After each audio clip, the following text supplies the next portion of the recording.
Big 12 College Football Saturday presented by Phillips HD. The images that move you the most, but we deliver the best. Brought to you in part by American Airlines. With flights to 250 cities and 40 countries around the world. We know why you fly. We're American Airlines.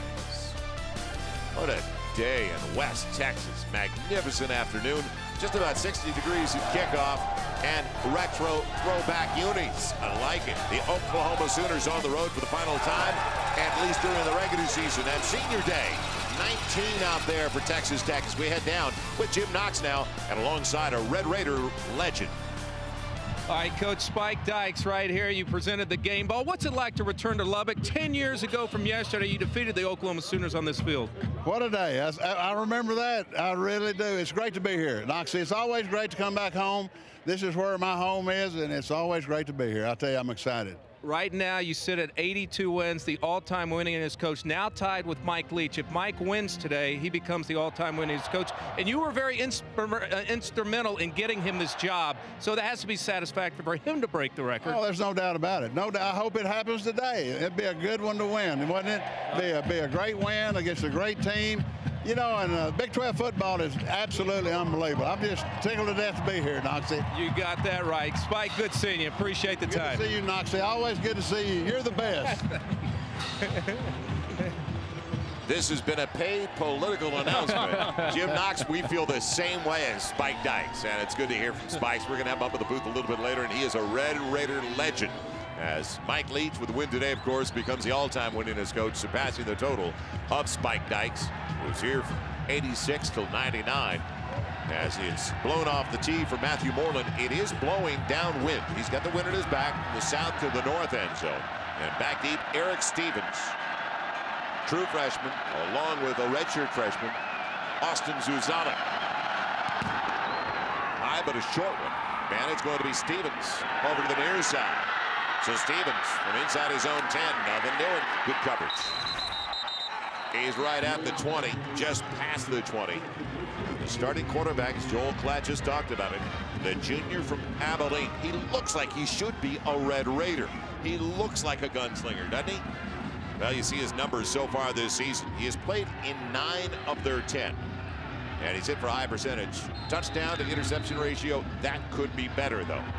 Now, it'll be 1st and 10 for Potts at the Red Raider 21-yard line officially. He's got Baron Batch in the backfield. The junior from Midland. Spreading them out and throwing underneath. He's got a first down across the 30, out to the 35. Taken in by Lyle Leong. Talked about what a great day with his offensive line. You'll see the huge splits up front from this group. Marlon Wynn is the experience on the outside from Waxahachie. Stevens and Batch, they'll alternate in the backfield, and then the wide receivers, as they will have most of the time at least 4 out there. And on the first run of the day, a shot taken by Baron Batch as he is drilled. And making Stevens the running back, and one of the best front fours in all of college football. McCoy, Beal, Tanner, Alexander filling in for the injured Austin English. Travis Lewis leads them in stops like he did last year, and try to find better corners. Brian Jackson and Dominique Franks. Trips wide side of the field after the Stevens pop. Batch takes over in the backfield on 2nd and long. Batch on the swing, and he's got it. Can't make a miss though. Great open field tackle by the corner over on that side. And check it, it's Keenan Clayton. Keenan Clayton, outside backer. Well, the back of Taylor Potts' jersey doesn't say Potts, it says Nick. And that's a nickname from Mike Leach. Right. So, and it's a positive. It's not a negative. He has fun with it. And he calls him Nick in practice. So it's stuck. And that's why he's wearing it. And for confidence, maybe it's good for a little alter ego. You know, go out there, you've been struggling a little bit. You got to have confidence to play at Texas Tech at the quarterback position for Mike Leach. It'll be 3rd and 4 from the 42. Blocking assignments called by Sean Burns. You can see on the long count. And now adjustment and a nice one and a first down. Rolling across the first down marker, Ed Britton, the senior from El Paso, brought down by Brian Jackson. Keys coming in for the Red Raiders. Well, the Red Raiders are -8 on the season. They've given the football away 25 times. The last 3 road games for Oklahoma, they've had 11 giveaways, so Tech has to take the ball and don't give it. And that's going to be big for them today. There's no question about it. Third down is big, keeping Oklahoma 3rd and long, not 3rd and short. Batch picks up the blitz. Here comes the heat. It's up for grabs, and what a grab. Bringing it down, it'll be Alex Torres. It took a long time to get there, but the redshirt freshman from El Paso, good size, 6'2", almost 6'3", brings it down. Dominique Franks, the field corner for Oklahoma. He just got out of position. I think he slipped on the play. That's why this late high throw is able to get there. Does make the hit a little bit late, but that's what can happen when you're facing Texas Tech. One slip and they can complete a pass for a first down. Great ball security. Got his legs cut out from under him, hit the turf hard, held onto the football. Batch in the backfield. He'll get it on first down, adjust nicely. He's close to another first down. They'll give it to him all the way down to the 31 on a drive, and a very impressive one by Texas Tech. It started back at their own 21-yard line. Batch leads them with a 5.5-yard average. He's got 10 touchdowns this year on the ground. First tailback for the Red Raiders to have 4 in one game in a long time. Many years he did that against the Kansas Jayhawks. And what you have to do when you're calling defenses against Tech is defend the run with every call. Don't be guessing. The run's important to defend. Little shovel pitch. I like it. Baron Batch mixing things up. And another first down for the Red Raiders all the way to the 20. So a little bit of everything in the first drive. Our Fearless Predictions presented by Phillips HD. Oh, Baron Batch is going to touch the football a ton. The most important position on this Texas Tech offense physically is the running back position. That little shovel pass right there is a run. I mean, that's really part of their run game. The quick screens, the hitch screens, all that. They're like long laterals for the quarterback in the running game. So inside the 21, first down. Ton of time for Potts. Little shallow cross. It goes again. Complete this time, Swindoll. One of the sophomore from Oklahoma City with his first grab. One of the things that Texas Tech does to you as a defense is it forces your middle linebacker, your will linebacker to play in space. And right now, Ryan Reynolds in there at the Mike linebacker position for Oklahoma. He went down last year with that injury against Texas. I'm interested to see how he moves in space today against the Red Raiders. They bring Stevens in to join Batch. Potts out of the gun as usual. Had a ton of time. Corner route and out of the reach as he's trying to get it to Zuzada, the redshirt freshman from right here in Lubbock. You know, the one thing that Taylor Potts is doing on this drive, he's getting the ball out of his hand quickly. And I think that's been the biggest problem for Texas Tech. They haven't been as successful in their passing game this season compared to others because the quarterback's been holding the football a little bit too long. On this first drive, Taylor Potts, very decisive. The ball is out of his hand right now. You can't get to the quarterback even if you aren't blocked up front. He's getting it out so quickly. Batch and Stevens once again on this big third down opening drive of the game. 3rd and about 6. Ton of time. Potts hit as he releases and out of bounds. Diving attempt on the grab by Torres, who already has 1. Got a flag though, Joel. I wonder if there was a little bit of defensive holding going on. Over far side, on secondary. The far side, away from the throw. Away from the play, the flag was thrown. I think they're going to get number 1, Dominic Franks. Illegal formation offense. Number 79 was not on the line of scrimmage. That penalty is declined. 4th down. They called the big offensive lineman, David, 79. No, it's not 79. They called the tackle for being not on the line of scrimmage, too far off the line of scrimmage, which I don't know. That's a little dicey. If the tackle's not, the guard's not either, and they made the call on Chris Olsen. You know, Chris Olsen was a high school teammate of Matt Stafford. Chris Olsen's been around a lot of good quarterbacks in his playing career. It'll be a 33-yard attempt for Matt Williams, a junior from Weatherford. Not many opportunities for him. A short one on its way, and points on the board early for the Red Raiders. They have beaten the Sooners each of the last 2 times.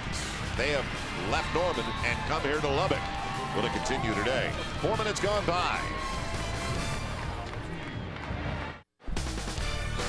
Impressive start for the Red Raiders as we continue with Big 12 College Football Saturday presented by Phillips HD. Texas Tech leads Oklahoma on the 33-yard field goal by Matt Williams, the former third baseman. 11 plays, 63 yards, took about 4 minutes off the clock. And what I like is Taylor Potts spread it around. 5 different receivers when he went 6 of 8 on that drive for 49 yards. And one of the things that he's got to do today, and Dave, we talked about this coming into the game, is that when he has time, don't rush it in the pocket. Don't feel the rush if it's not there. As a quarterback, you kind of have to have that clear the mechanism mentality with the rush, especially with a guy like Beal and Gerald McCoy rushing you from Oklahoma. If Taylor Potts can do that, I think he can have some success down the field today. I agree. And the one negative, though, you don't want to leave 4 points on the field against a team that's only allowing 12.5 a game. When you get in the red zone, you want to score touchdowns. I'm sure Mike Leach is not happy about having to settle for 3 instead of getting 7.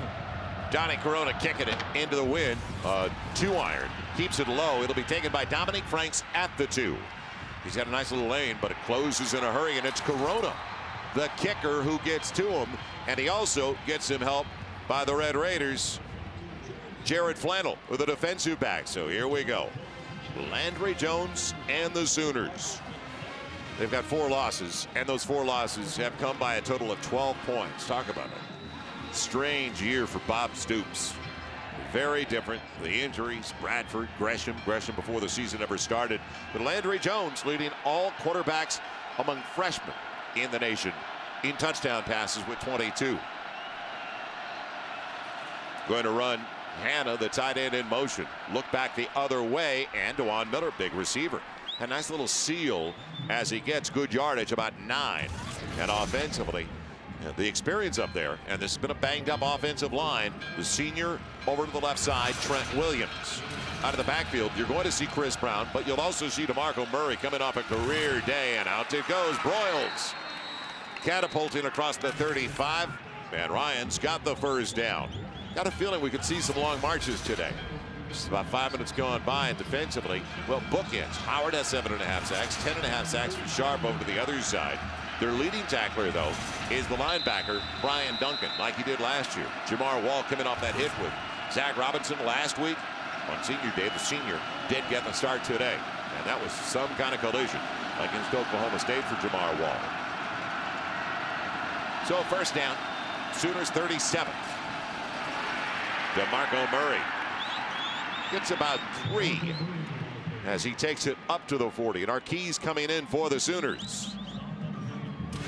Well, Oklahoma, they're going up tempo. I'd even like to see them go a little bit more up tempo. They're at the line of scrimmage. They haven't done their muddle huddle, but I think to manufacture some energy and enthusiasm on the road, you go no huddle, and they want to limit yards after catch for Texas Tech. Little bubble screen. Man, Ryan Broyles first down. The wide receivers, DeJuan Miller on that side, and James Hannah, the tight end, did a solid job. There is a flag down on the play. And our Big 12 official today is Adrian Hill. Personal foul, chop block, offense. Number 61 blocked an opponent low while his teammate blocked that same opponent high. 15-yard penalty, still second down. That's the center, Ben Haber. And really, a chop block is when one of your teammates is engaged, got hands on a defender. You cannot come in and double team him. You take him low at the legs, and they got Hayburn for that. Nullifies a big first down. Brings it all the way back to the 25.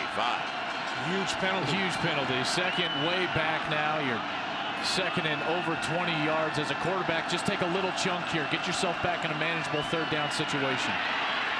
DeMarco Murray got the little kick out block, but a holding call coming out of the offensive backfield as Murray is dropped at about the 31 near the 32.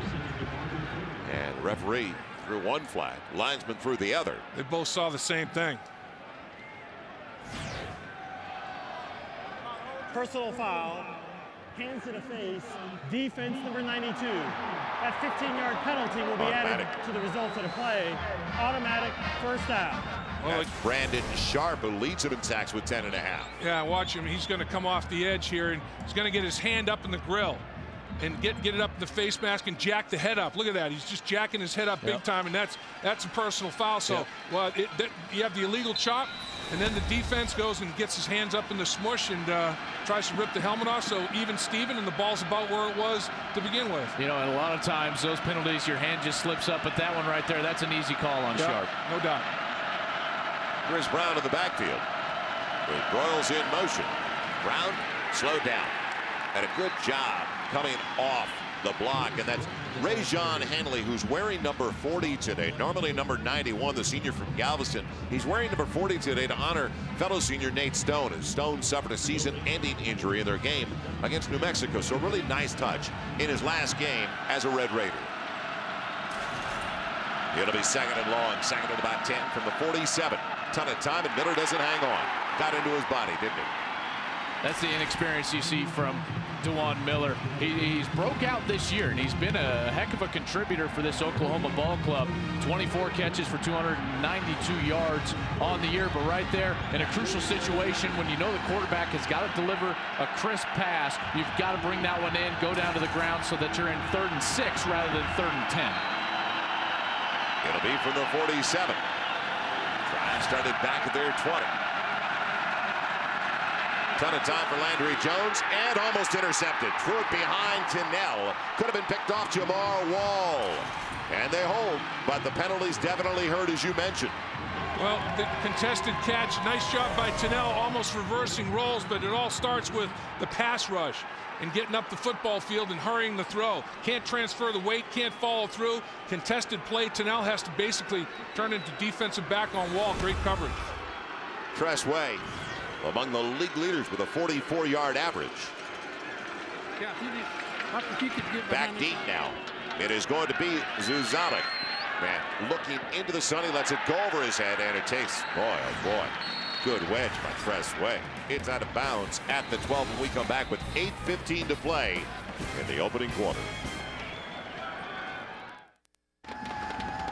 Red Raiders get it back. 7 minutes gone to the first 15 with a 3-0 lead. Well, American Airlines presents this flashback. Last couple of games played here at Jones AT&T Stadium.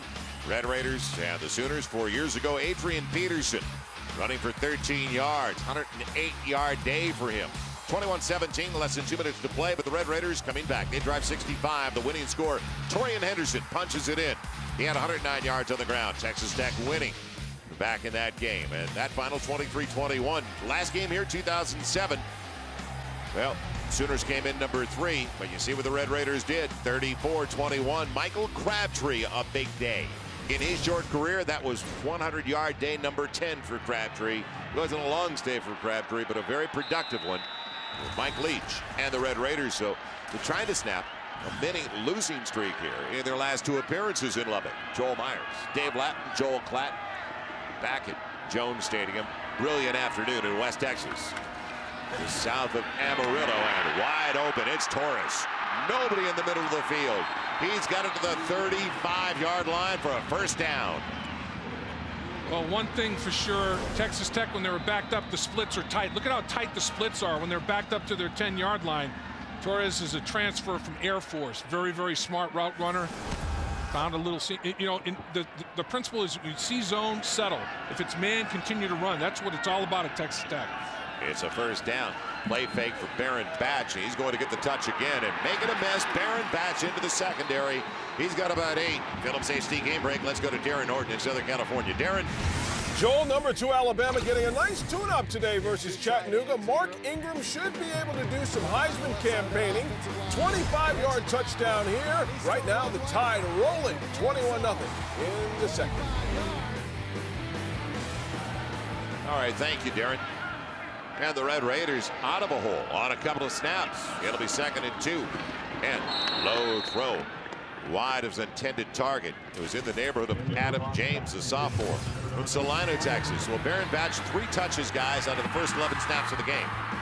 Well, he's a key guy. That running back position at Texas Tech, a lot of people would think, well, they don't get to carry the football a lot. They don't get a lot of yards. But in actuality, Coach Leach told us it's probably the key position for their offense. And you know what the biggest deal is, guys? Without the football, he has the blitz pickup responsibility. Yeah, he has to protect the quarterback on the linebackers, and it's massive in this offense.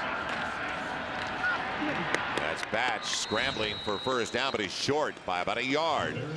So it's going to be 4th and a yard. So obviously they're not going to punt. It's Mike Leach. Right. From the 43, brought down by Adrian Taylor. Aren't we all conditioned now after 10 years of Mike Leach here in Lubbock? And we're not complaining. 119 teams would punt right here. And when you're doing a Texas Tech game, you just look at it and you're like, absolutely, the offense is going to stay out there for this play. And Belichick must have been watching a lot of Texas Tech film. He's talking with Mike Leach. You saw Brett Venables, the defensive coordinator for Bob Stoops for so many years on the sideline. He's not surprised either. And Mike Leach, of course, offensive coordinator for Bob Stoops in his first year at Oklahoma back in 1999. Now, do they convert? It's Batch. And breaks the tackle. He's got the first down up to the 45.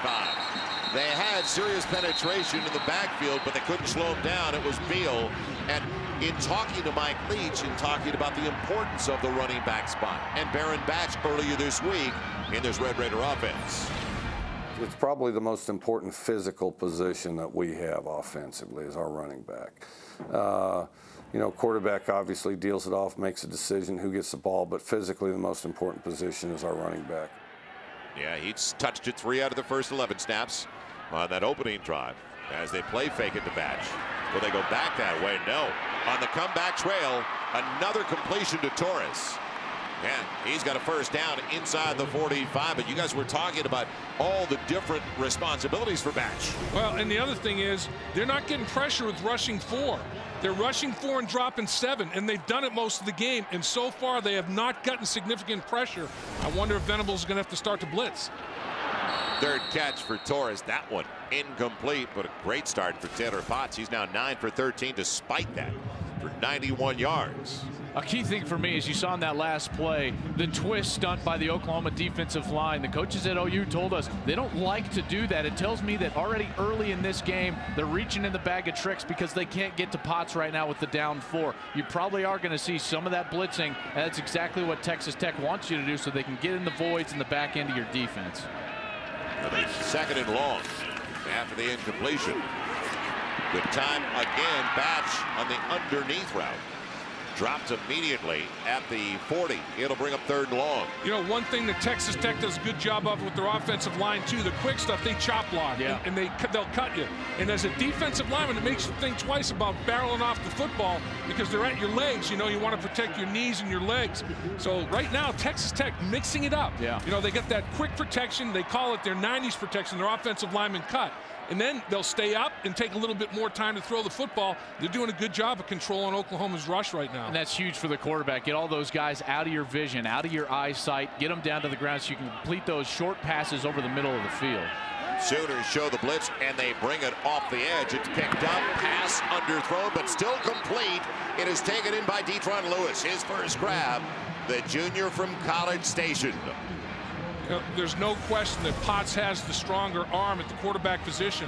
Blitz pickup is there. Nice little pass it off, the twist, the stunt between the linebacker and the down lineman. Center and left guard do a good job of area blocking. Once you pass a person off, you have to know your teammate's going to be right there. Just unfold yourself and pick up the blitzer. It's a first down on a drive that started back at the Tech 12. Top throw and almost picked off for the distance by Dominique Franks. He barely got it above the underneath man, and then Franks had the chance. Well, that's what Oklahoma does to you. It kind of lull you to sleep thinking you're going to get a lot of easy completions, and then here you go, the athletic ability in the back end. Dominic Franks almost gets in there, intercepts that pass. That's the type of pass that you got to be very careful with against Oklahoma because of their speed in the back end. And I agree, that drop, the underneath drop made Potts throw it a little differently than he really wanted to. And that was the drop of Keenan Clayton, who almost got his hand on it. Eric Stevens running right into the free safety Quentin Carter, who won that battle after a game of 2.5 yards. So Stevens, you know, the true freshman from Mansfield, Texas, giving Baron Batch a break. The two things that these big splits do. Number one, it widens the pocket for the quarterback. The defensive ends are that much further away from the quarterback on their rush. Plus, it gives the running backs more of a natural seam to take advantage of. And if you have a low center of gravity, strong running back that can break tackles, you can make some money. Plus those lanes to throw to from a quarterback, it's easier to see through those big wide splits than it is when everything's tightened down. It's a time-consuming drive by the Standards, and it's intercepted. Well, they gambled and got burned as it picked off, and it was the extra back, Jonathan Nelson, with the interception. And it looked to me like the pressure was a factor there in Potts' face. Potts did not have an opportunity, again, to stride to the line of scrimmage, transfers, wait. I'm not even sure if his arm got hit. It was that close. The pressure was that close, but Potts underthrows the football because no quarterback, I don't care if he's 6'5" or 6 feet, pressure in the face is the most significant pressure. And here it comes. Beal just takes the guy right back, takes the Batch right back to Potts. And his mechanics were all messed up. He's hit as he's in his throwing motion, and Beal should get the big assist for that interception with that pressure. Well, that's what I was talking about, playing with fire against OU. You can't underthrow the ball all the time. It's going to get intercepted more times than not. Chris Brown out of the backfield on first down. Decent yardage across the 30, out to the 33, but as we saw at the tail end of the replay for Taylor Potts, that was a wing and a prayer. Totally off balance. You brought up the mechanics, thrown out. Chris Brown has 45 career scores, 42 for DeMarco Murray. First time in Oklahoma history they've ever had two on the same roster with 40 or more scores. Wildcat at DeMarco Murray didn't fool anybody, though, and that's Rajon. Don't make that.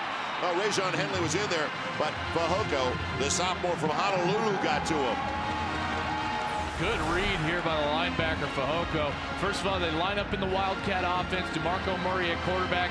Fake to Ryan Broyles. Usually that's going to spread the defense and give you a seam, but Fehoko a great job staying in his rush lane and getting Murray down to the ground. They ran the counter. They pulled the left guard, and they had the lead back, and Texas Tech did such a great job of filling those gaps. Murray had to bounce it. He ran where there were no blockers. Sound football right there from the defense. 3rd and 8 for the Sooners. Pocket protection and a wrap and a hook, unfortunately, for Marlon Williams, because he had the position. He punched it away from DeMarco Murray, but the off arm was around his waist. And this is a problem with Murray. He gets up limping a little bit. Durability. Defense number 39. Ball will be advanced to the spot of the foul. Automatic first down. Yeah, Williams gives him a fresh set of downs, which is key. Murray, though, always seems to be nicked up. Durability is his biggest question mark. And you see, he's there with the right arm, as you described it, Joe. You called it as it happened. He hooked him with the right arm and spun him around. Good call there. You know, Williams got there early. That's a good call. It'll be first down at the 31. I'm a quarterback. Of course, I think it's a good call, right? I'm always looking for the interference calls. I want that first down. It was 3rd and 8. So by way of the penalty, the drive alive. Landry wide open to Juan Miller. He created the play. Good footwork out of the pocket. And inside the 35, a first down to the 34. But Landry Jones kept that play alive. He did, and that was a terrific job with his feet. And I think as a quarterback, your best asset is your feet, and when you can avoid the rush in the pocket, keep the ball high and deliver it down the field, usually the back end gets misconstrued, and then DeJuan Miller finds an opening. Huge play down the middle of the field for Oklahoma. It's Chris Brown going absolutely nowhere. In fact, lost a yard and a half, back to the 35. So the Red Raider defense, and it's improved this group. They gave up 24 last week in a loss at Oklahoma State, as on that play it was Colby Whitlock, but only 17 out of the 24 belong to the defensive unit. You'll take that every Saturday. Well, the thing is, both of these teams have 33 quarterback sacks. They're tied for first in the conference, tied for second in the country. Texas Tech, Oklahoma, they both can pressure with their front four. Now, out of the pocket, and just wide of the intended target as they try to get to Matt Clapp, the fullback, the senior Phoenix. But heat from Fehoko, the linebacker. You know what I saw right there? 2 plays ago, Landry Jones, great feet, stepping up, being aggressive in the pocket. That time, he let the rush kind of get to him. He's backing up, throws it off his back foot. He can't do that as a quarterback. The one thing I'm noticing as a former interior lineman, the push inside is really going to help the outside defensive ends. Because if Landry Jones can continue to step up in the pocket, it'll frustrate the ends. If he can't step up, those ends are going to have a picnic out there. 3rd and 11 for Jones and the Sooners. Underneath with a bubble screen, and DeMarco Murray belted from behind, but they got enough yardage to make it doable. And I'm talking about the field goal inside the 30 where he's dropped. And this has been an issue for Oklahoma. They're talking about having a tryout for the place kicking position as well. Yeah, they used 3 last week. Right, like Williams for Texas Tech. He was, you know, he was just a walk-on, won the 3rd quarter contest. Right now, Patrick O'Hara played in his first college game last week. Did a 26-yarder. He was their 3rd place kicker last week. And it may be funny to us. It's not funny to Bob Stoops. No, it's not. It's a 47-yard field goal attempt. O'Hara tries to tie it up, and does it bend in or stay out? Yes, inside the upright. He's fired up. He's fired up, and rightfully so.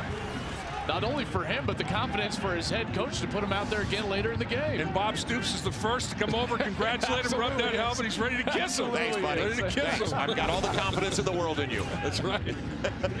Thanks for paying it off, man. He drilled it too. He hit it. He hit it strong.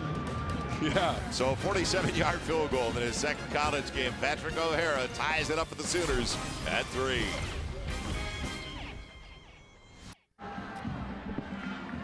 Biggest smile in this building, this stadium, Patrick O'Hara. Young man from Topeka. Every athlete has one game they wish they could do over. Replay, a new documentary series, reunites former teammates, giving them a chance to replay the biggest game of their lives. Replay, fueled by Gatorade, premieres Sunday, November 29th. And you saw that big grin from Patrick O'Hara as Moreland's ready to kick it away. Going back deep, it's going to be Zuzalik and Stevens. If you started at Washburn University and you're from Topeka, Washburn, a little school in Kansas, and now you're playing for the Oklahoma Sooners, it's like, pinch me. Am I in Kansas or am I in Oz right now? It's on the ground. Stevens gets it back to the 15. Texas Tech gets it there, tied at 3 for a Phillips HD game break. Let's go to Darren Horton. Darren. Joel in the big house. This traditional rivalry lopsided so far. The Buckeyes, Brandon Shane, a little draw play, 29 yards to the house. Number 10, Ohio State, just added an interception. They're flexing on the Wolverines, 14-3 in the second. Boy, it's been a great second half of the season for Michigan, hasn't it? Yeah, I'll tell you, Rich Rodriguez, is he in trouble? Everybody talks about Charlie Weiss. What about Rich Rodriguez, boys? Yeah, but it's only his second year. Yeah, well. It's over. But, you know, some things don't change. Ohio State going to the Rose Bowl again. Well, the disturbing part for Michigan is their defense. You know, everyone knows that they're going to be patient with their spread offense and trying to get the right kids, but their defense playing like they have, that's the disturbing part. Wide open and just out of the reach of Lyle Leong. You talked about Potts' arm strength. He's got it, but that was a little bit too much. Former teammates in high school. Leon gets a clean release, not touch whatsoever at the line of scrimmage. Just a little bit overthrown, had the inside position, Joel. I mean, as a quarterback, how badly do you want to hit that one? I mean, you dream about those at night. I mean, years later, he's going to remember that specific throw. That's one of those ones you got to keep your eyes down on the receiver. If you look up at the football when it's in the air, it's going to sail over the receiver. Batch scrambles out of the backfield across the 20 to the 21. That is really sick. That's all you think about and dream about at night. Our Fearless Predictions presented by Phillips HD. Well, look at this guy, Jeremy Beal. We saw the pressure on the interception. He was the pressure guy. 11 sacks, 6th in the country, 16 tackles for loss, 10th. This guy is disruptive, and really, he was a big factor in the takeaway today. Jeremy Beal has been unbelievably dynamic this season. And for more Fearless Predictions on every college football game, log on to foxsports.com. The keyword is fearless. How fearless will they be? Torres can't hang on, and it's a punting situation. Well, we talked about Oklahoma coming into the game as one of the best defensive units of the nation. The ones that stand out, okay? Total defense. They are number 6 in the nation. The one that I think is the most important. How many points do you give up? That's right. They are 5th best in the country. Yards don't Brett Venables, only 12. Yeah. Yards don't beat you, points do. But they're in the top 9, the top 10, I should say, in 9 different categories. Top 13 in 12 different categories. A lot of people are comparing him to the 0-1 version of the Oklahoma defense. That was a terrific defense. A lot of awards won. They're actually playing better than that in terms of scoring defense. That defense gave up 13 points a game in 0-1. Erxleben, line drive, Royal, second best in the Big 12, making a miss, and they just get him from behind around the heels. You know, you saw right there a case of a guy losing ground to gain ground. Yeah. Barry Sanders used to be able to do that, lose ground to gain ground. Very few guys can do that. Now the Dr. Pepper Big 12 title game coming up Saturday night, December 5th at the new, as you call it, Joel, Jerry's Palace, Cowboy Stadium, Arlington, Texas. Tickets on sale, Ticketmaster.com. Calling 800-745-3000. You can call that number right now, 800-745-3000, or go on the web at Ticketmaster.com. So whether you've got a team in the game or not, get there. It's a lot of fun. Been there, done that, and you'll want to see the Big 12 title game as they run DeMarco Murray out of bounds. Just past the 45, up to the 47. It'll be 2nd and long. We remind you, first down marker is brought to you by Overstock.com.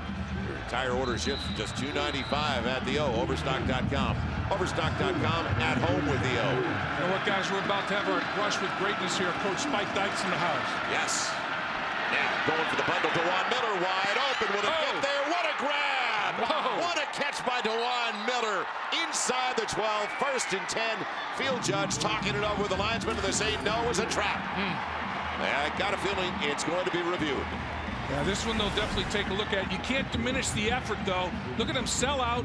Did the ground help him? He's got control. He's sliding out of bounds. Does he have possession when he goes out of bounds? That's the key. He has to have full possession as he rolls over. He takes to his body, but it's moving on him. Yeah. Does he have full possession before he slides out of bounds? Still gripping at it. The official right on the spot saying no full possession.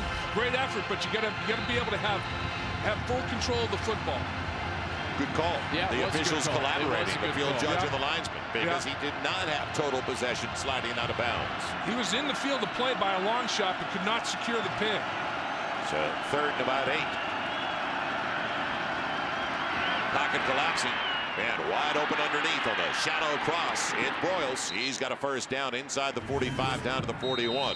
We'll come back. We'll talk to a Red Raider legend that we heard from a little bit earlier. Yes. But that'll do it for a fast first 15 minutes of play. Matching field goals. A 33-yarder for the Red Raiders. A 47-yarder. O'Hara of Oklahoma. Good Big 12 South matchup today in Lubbock. We'll stay in Lubbock. You stay with us. You're watching Big 12 College Football Saturday presented by Phillips HD.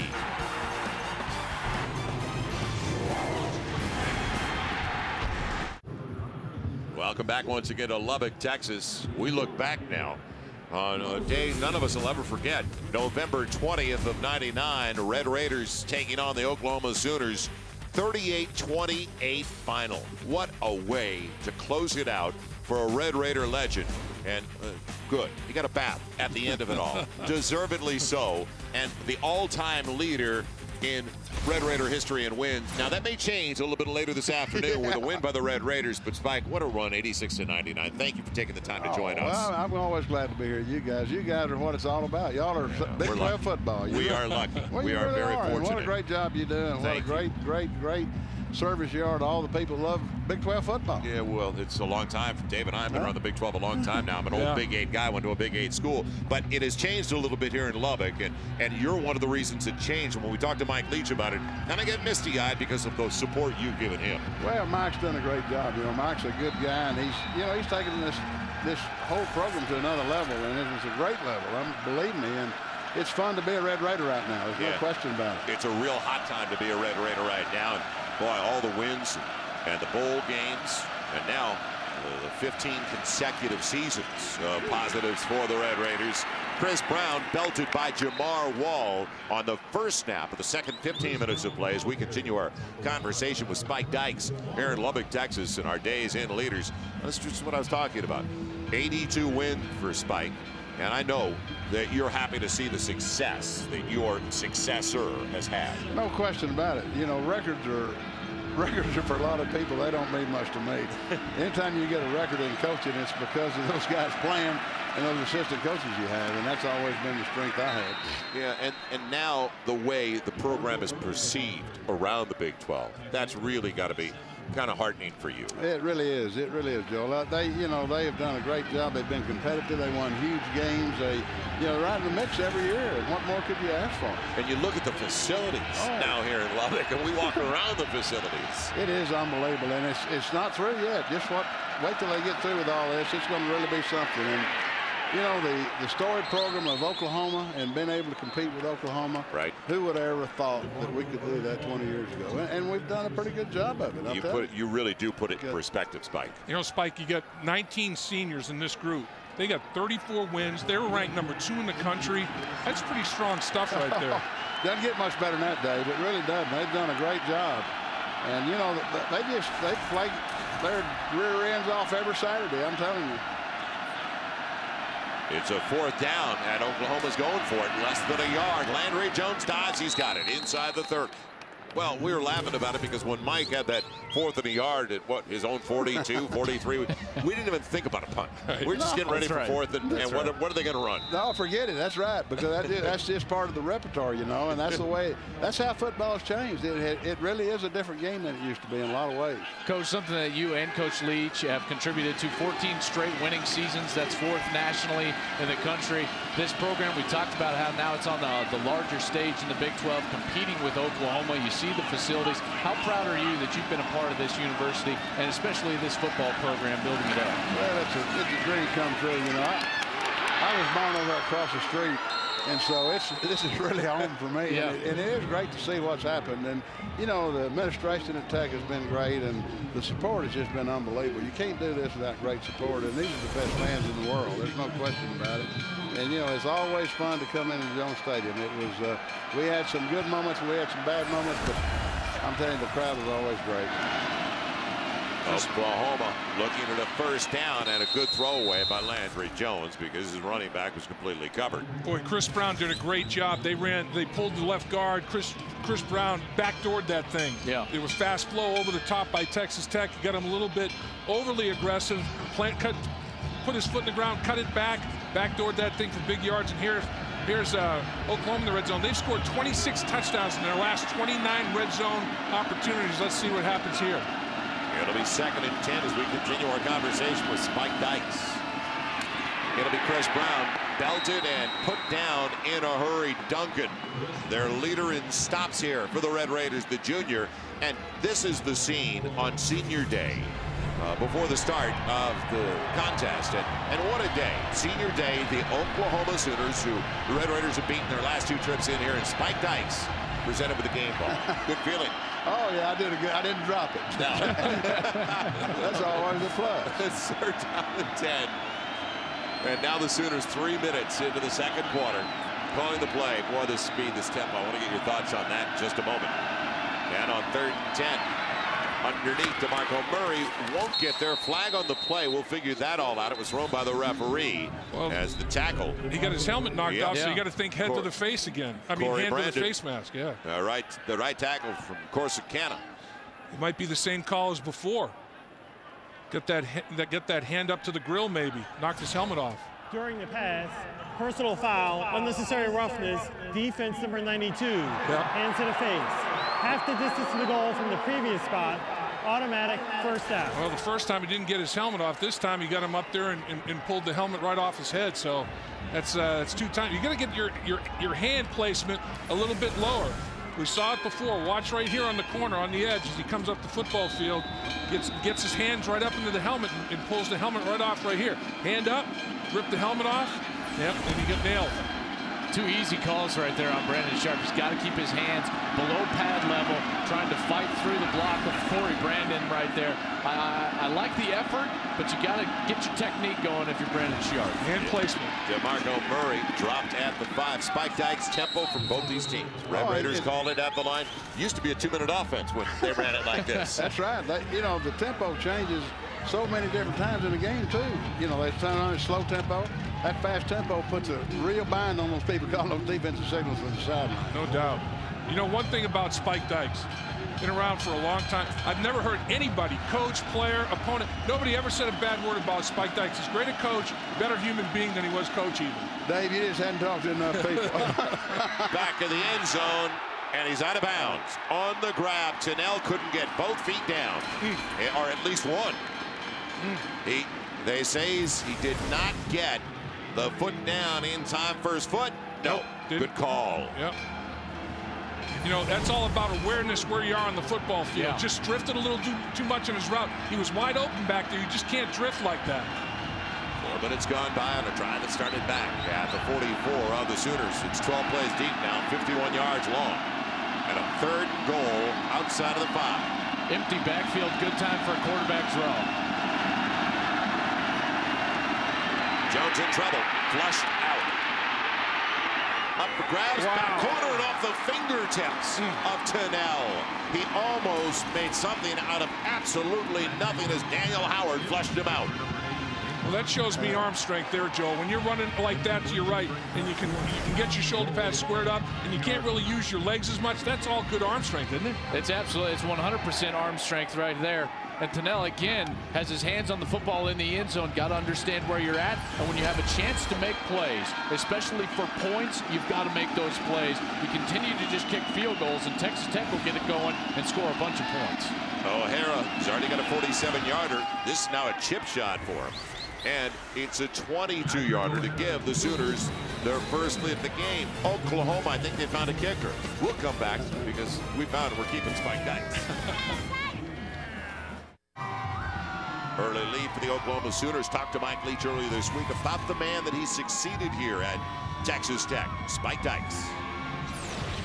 Spike did tremendous things here, and Spike for years, was the heart and soul at Texas Tech, and having the opportunity to be involved with a program that he is involved with is truly an honor. I've always felt honored by that, and then also, so I appreciate Spike's help that he's given me over the years. He helped me get the job to begin with, gave me great advice, and I feel like he's been a friend of our program ever since. An accurate assessment, a friend of the program, a supporter of the program. How could you not? A loyal person. How could you not be, Joe? Yeah. This is a great program and a great university. It's really, really fun to be a part of this deal. Yeah, 82 wins for Mike Leach, just like Spike Dykes. This is the 10th season for Mike Leach, just picking up where Spike had put the program, don't forget, as it's going to be Ed Britton bringing it back, and a good job across the 30. Out to the 32-yard line. Now, we were talking while we were away. You were with Coach Royal at Texas. What, 5 years there before you came here? Yeah. And you saw Darrell Royal this past week, didn't you? Yeah, sure did. Saw him in San Antonio Monday, and Coach Royal's doing great. You know, what a great man. I tell you, he's what it's all about, Joel. And well, you were surprised to see him. Oh, yeah. He said he had to come down and listen to me speak because he didn't want me using any of his stuff. I said, Coach, all I got your stuff. It's all the stuff I got yours. Oh, what a great guy. What a great experience that was. Yeah, good days for all of us. And the way it started here for Texas Tech, and it's only gotten better. But you laid the groundwork, and there goes Torres. He beats Jackson on the outside. Down the sideline, Alex Torres inside the 10. Dives. Sideline in or out. He's pumped out of bounds. Where are they going to put it? Right at the 4. Yeah. What a job. I'll tell you, that was peripheral vision there because he made the spin. As soon as he caught the ball, he knew that he had his defender to the inside. He knew when he pivoted out that he could use the sideline to his advantage. A big mistake right there. What you try to do with Brian Jackson is use the sideline as a 12th defender, and he didn't, and he paid big. Dave, that's your yak deal. There it is. Yakety yak yak right there. You're right, Coach. It's Barron Batch trying to yak his way to the end zone. And he's got a carry there down to the 3. Spike, you just killed me with that one. Yards after they catch. There you go. There you go. Y'all talk about it all the time, and that's really what it's all about, this kind of offense. Yeah. A quick strike offense, 11 scoring drives under a minute, 19 scoring drives under 2 minutes. That's what I was talking about when I kept saying, oh, you settled for field goals. Right. Well, this is what happens. Texas Tech gets on the field, and bang, you're going to be down 10-6 before you know it. Yep. It'll be 2nd and goal now. Looking inside, and boy, there's a lot of contact as they tied up Leong, and it's going to be on Franks. He had held him when he tried to turn in. You know, there was some good hustle by Oklahoma to prevent pass interference. Defense number 1. Ball will be advanced to the 2-yard line. Automatic first down. Okay, it's 1st and goal at the 2. The tackle that was made to prevent the touchdown, was it a 4-point tackle? Was it a 7-point, or was it a no point? And here's hanging on the defender or receiver before the ball's arrival. Good call. But that hustle tackle kept them out of the end zone. Will they stay out of the end zone and have to settle for a field goal, or is it a moot point? It'll be 1st and goal now at the 2. Batch up the middle. Does he know? Inside the one. Spike, we just saw that quick drive graphic on Texas Tech. And boys, that changed. We used to make a big deal out of time of possession. And we've had games where Texas Tech has won easy, and the opposition has had it for 38 minutes, and Tech's had it for 22. Oh, yeah, that's the thing about these kind of offenses, Joel. There's so many big plays, and it just doesn't take long. Right, and time of possession's not as critical anymore. No, it's really not. In fact, the yardage is not always important. It's just the dadgum, what you do in the red zone is really what matters. Do you capitalize when the opportunity is there? Yeah. Yards don't beat you, points do, right? That's exactly right, Dave. It's just happened every Saturday. Outside of the one. Barron batches in. Touchdown, Texas Tech. We got us a ball game, don't we? Heck yeah, we do.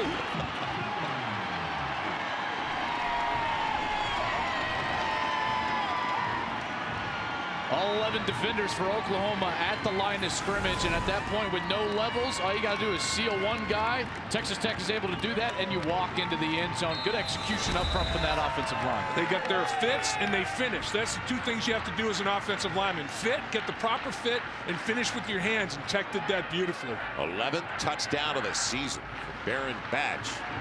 In for the point after, Matt Williams. And a 4-point lead as the Red Raiders regain the advantage. Spike, thank you for taking the time. It was truly an honor, a treat for us to be with you on a day where you were honored before the game. Thank you, bud. Thank you, Coach. Spike. Appreciate it. 8:48 to play You are in the the half. best. We'll come right back to Lubbock, Texas.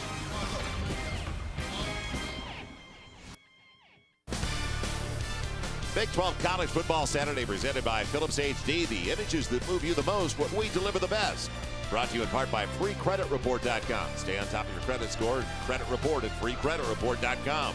And the first down marker brought to you by Overstock.com. Your entire order ships for just $2.95 at Overstock.com. Overstock.com. At home with the O. Well, we are the lucky ones on a beautiful day in land of Buddy Holly. Lubbock, Texas, where Buddy's from.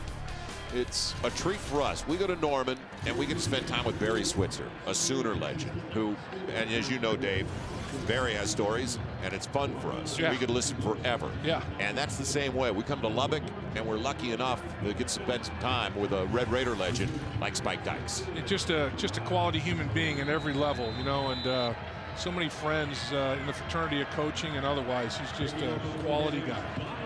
So a 10-6 lead on the touchdown run by Batch, but it was all set up by that 65-yard pass by Torres. Moses Madut back deep along with Dominique Franks. A good kick.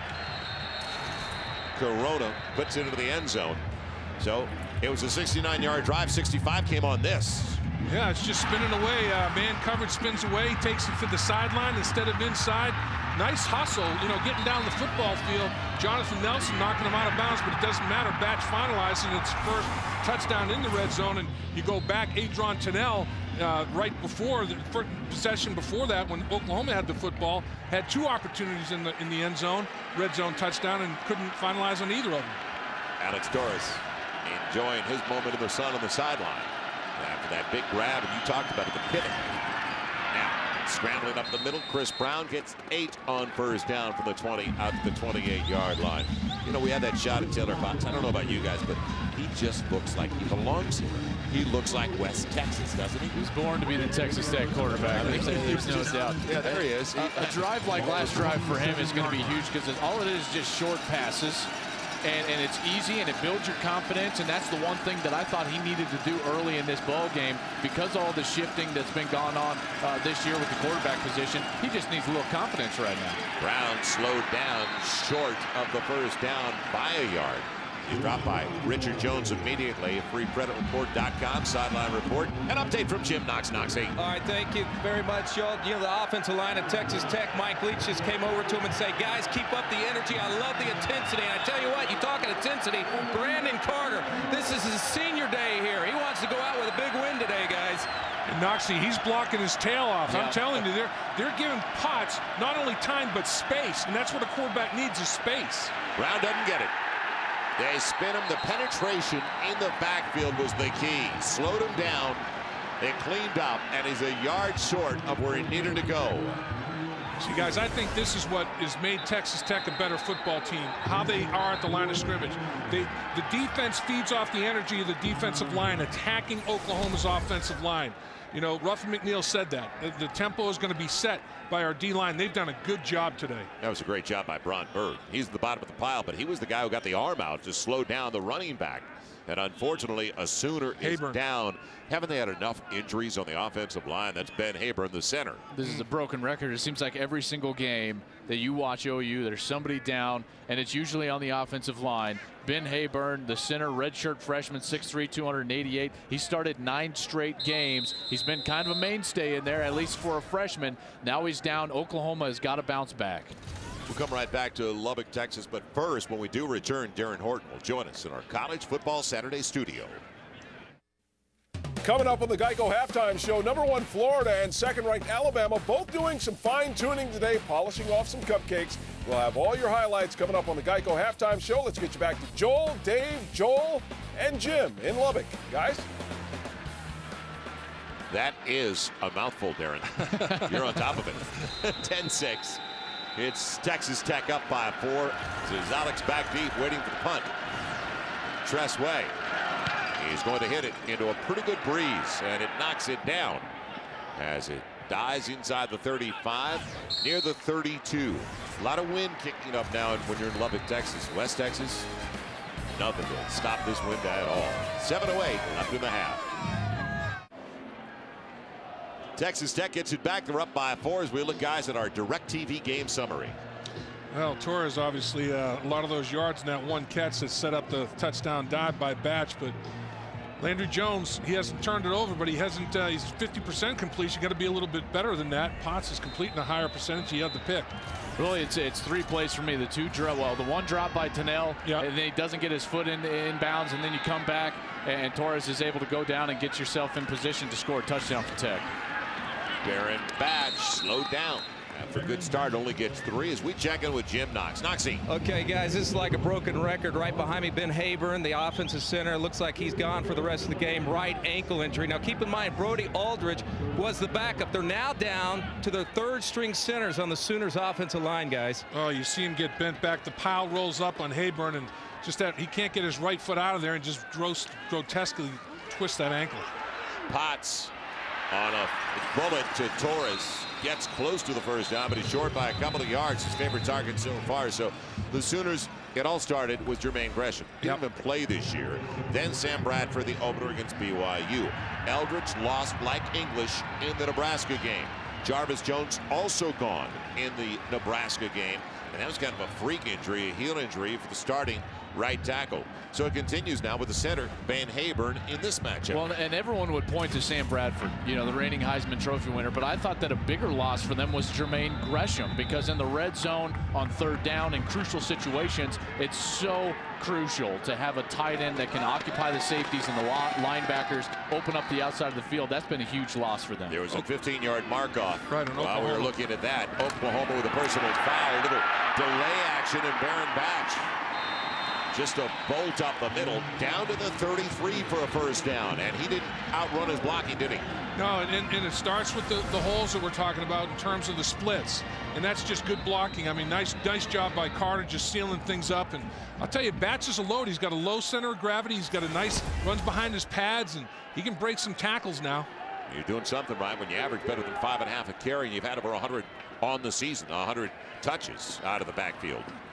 Potts shovel pitch. Batch trying to make a miss in open field, and a good play up the middle. As the linebacker comes over, Travis Lewis, who leads the Sooners in stops to put him down. Looked like it was going to be a big play, but it only went for 3. You know, going back to the Oklahoma personnel that was lost, Brody Eldridge, when you can control the hash marks, the middle of the field, you control the field. Yeah. He could go deep, red zone. He set the edge for the running game. He was, I mean, Urban Meyer, after the championship game, said to Bob Stoops, that's the best football player we played against. We had no answer for Jermaine Gresham. Potts, middle of the field, and he's got a first down. Taken in by Zuzalik. And it's moving the chains down to the 21-yard line. Texas Tech has got Oklahoma right where they want them. This is vintage Texas Tech.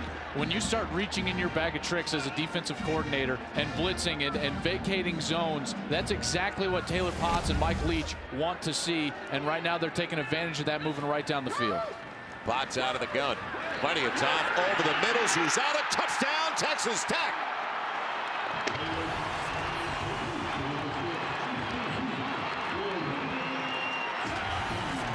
What Oklahoma's also doing up front, guys, is they're starting to twist. And every time they twist, Texas Tech balls them up. Yeah. I mean, they get no penetration. They just put them all in one little spot in the middle of the football field. And now watch this one. They ball them up inside, and Potts just can sidestep and has unimpeded vision down the football field. They're creating not only time for Potts, they're creating space. And he's got his 6 shooters out there. He's just taking his shots down the field. 6-play, 68-yard drive, and you called it. Vintage Texas Tech took only 2 minutes and 10 seconds. Man-to-man coverage, Keenan Clayton getting beat. Texas Tech loves to see man-to-man coverage, especially in the middle of the football field. 17-6, Red Raiders on Senior Day.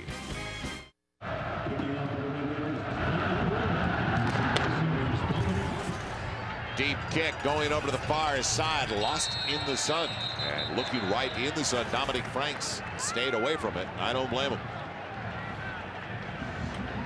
Now defensively, Texas Tech holding Oklahoma to only 6 so far. Well, and right away they man up pretty strongly here in gap control in the running game. Then Adron Tennell just loses perspective where he is in the back and drifts and doesn't come down with possession inbounds. And then right here, you got to catch that football. I mean, there's an opportunity for him to make 2 plays. He didn't make either. They leave 4 points in the field. And those are momentum plays and confidence builders for the Texas Tech defense. They come out the next series. OU goes 3 and out. Almost a great grab by DeJuan Miller. By the way, Brian LePack has taken over as the center at 6'4", 275, wearing number 51. He is a junior from Claremore, Oklahoma. So you talked about Ben Aburn going down. Brody Eldridge had been at center as well earlier in the season. He's gone for the year, so LePack is the guy now. It'll be 2nd and 10. Pressure comes, and there goes Brandon Sharp on top of Landry Jones. Brandon Sharp has his 11th and a half sack of the season, and he finally got that short edge. And I'm telling you, when you down to your 3rd center, he's the quarterback, makes all the calls for you, sets protections, nice little move, kind of faked up inside and got the rip move up underneath and shortened the corner. Quarterback sack. Sharp is legit. He's the real deal. That's around Corey Brandon, who's starting for the injured Jarvis Jones. The regular right tackle.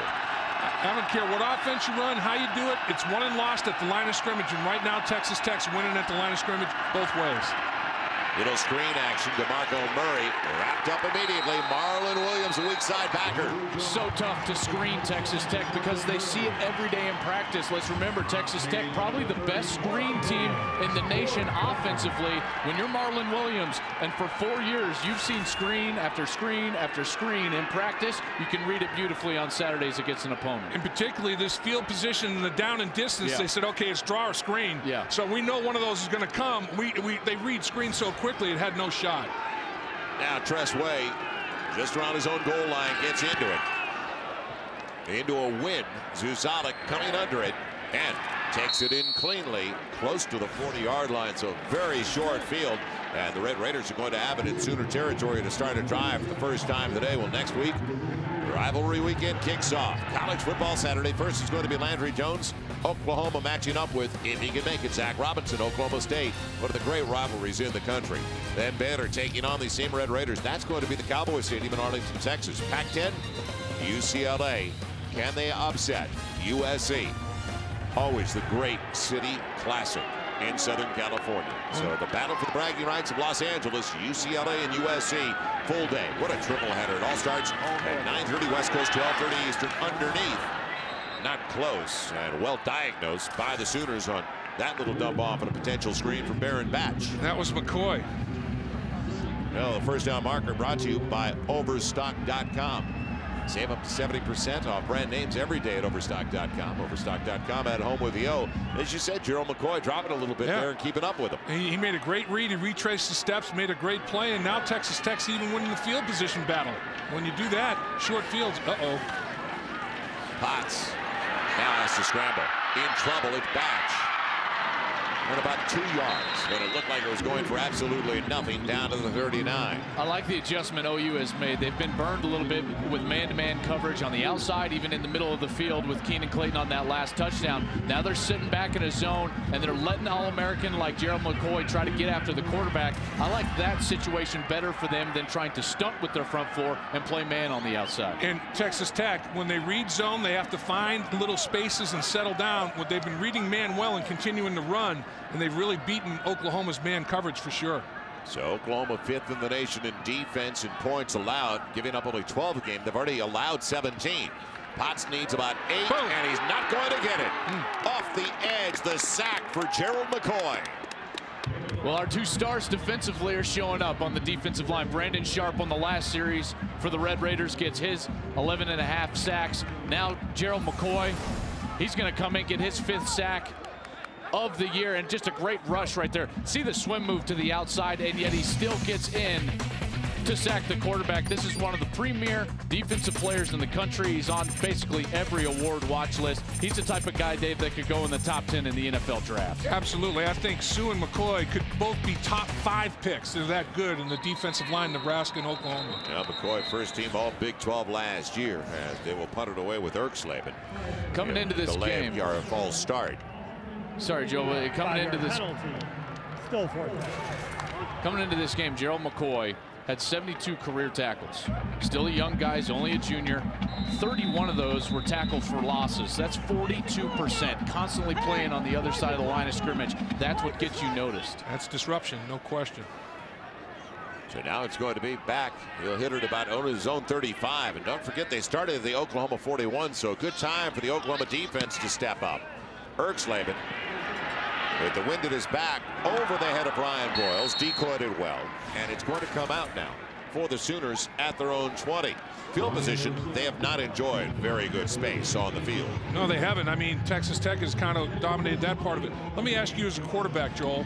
Potts, it seems like watching Tyler Potts, the fact that his offensive line's doing such a good job for him, I can see his chest swelling. I mean, has he got the swagger going now, the confidence? Do you notice that? Well, I thought he did on the previous drive. You throw a pretty touchdown over Keenan Clayton's head. That's when your confidence starts. He's got the 6 shooters going. He's giving a little celebration in the end zone. But what quickly brings you back to earth is when big Gerald McCoy gets in there and sacks you. So I'm interested to see how he comes out on that next series. Andrew Jones out of the gun with DeMarco Murray on the swing, and it's deflected away. So good read up front as they get to the quarterback and read his eyes. Rajon Henley over there. And you're taught as a defensive lineman, if you're not going to get to the quarterback, get your hands up. Watch him get his hands up at the perfect time, get the big right mucker up, and knock the ball down. Pretty good job. The last 2 series, Sooners have not been able to pick up the first down. 3 and out with a punt. Deep in their own territory once again. Jones calling it at the line.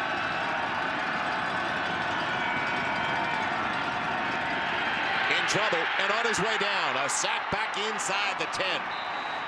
Sharp was there, and Howard, they converged. And they're getting there with a 4-man rush, and all they did was twist up front.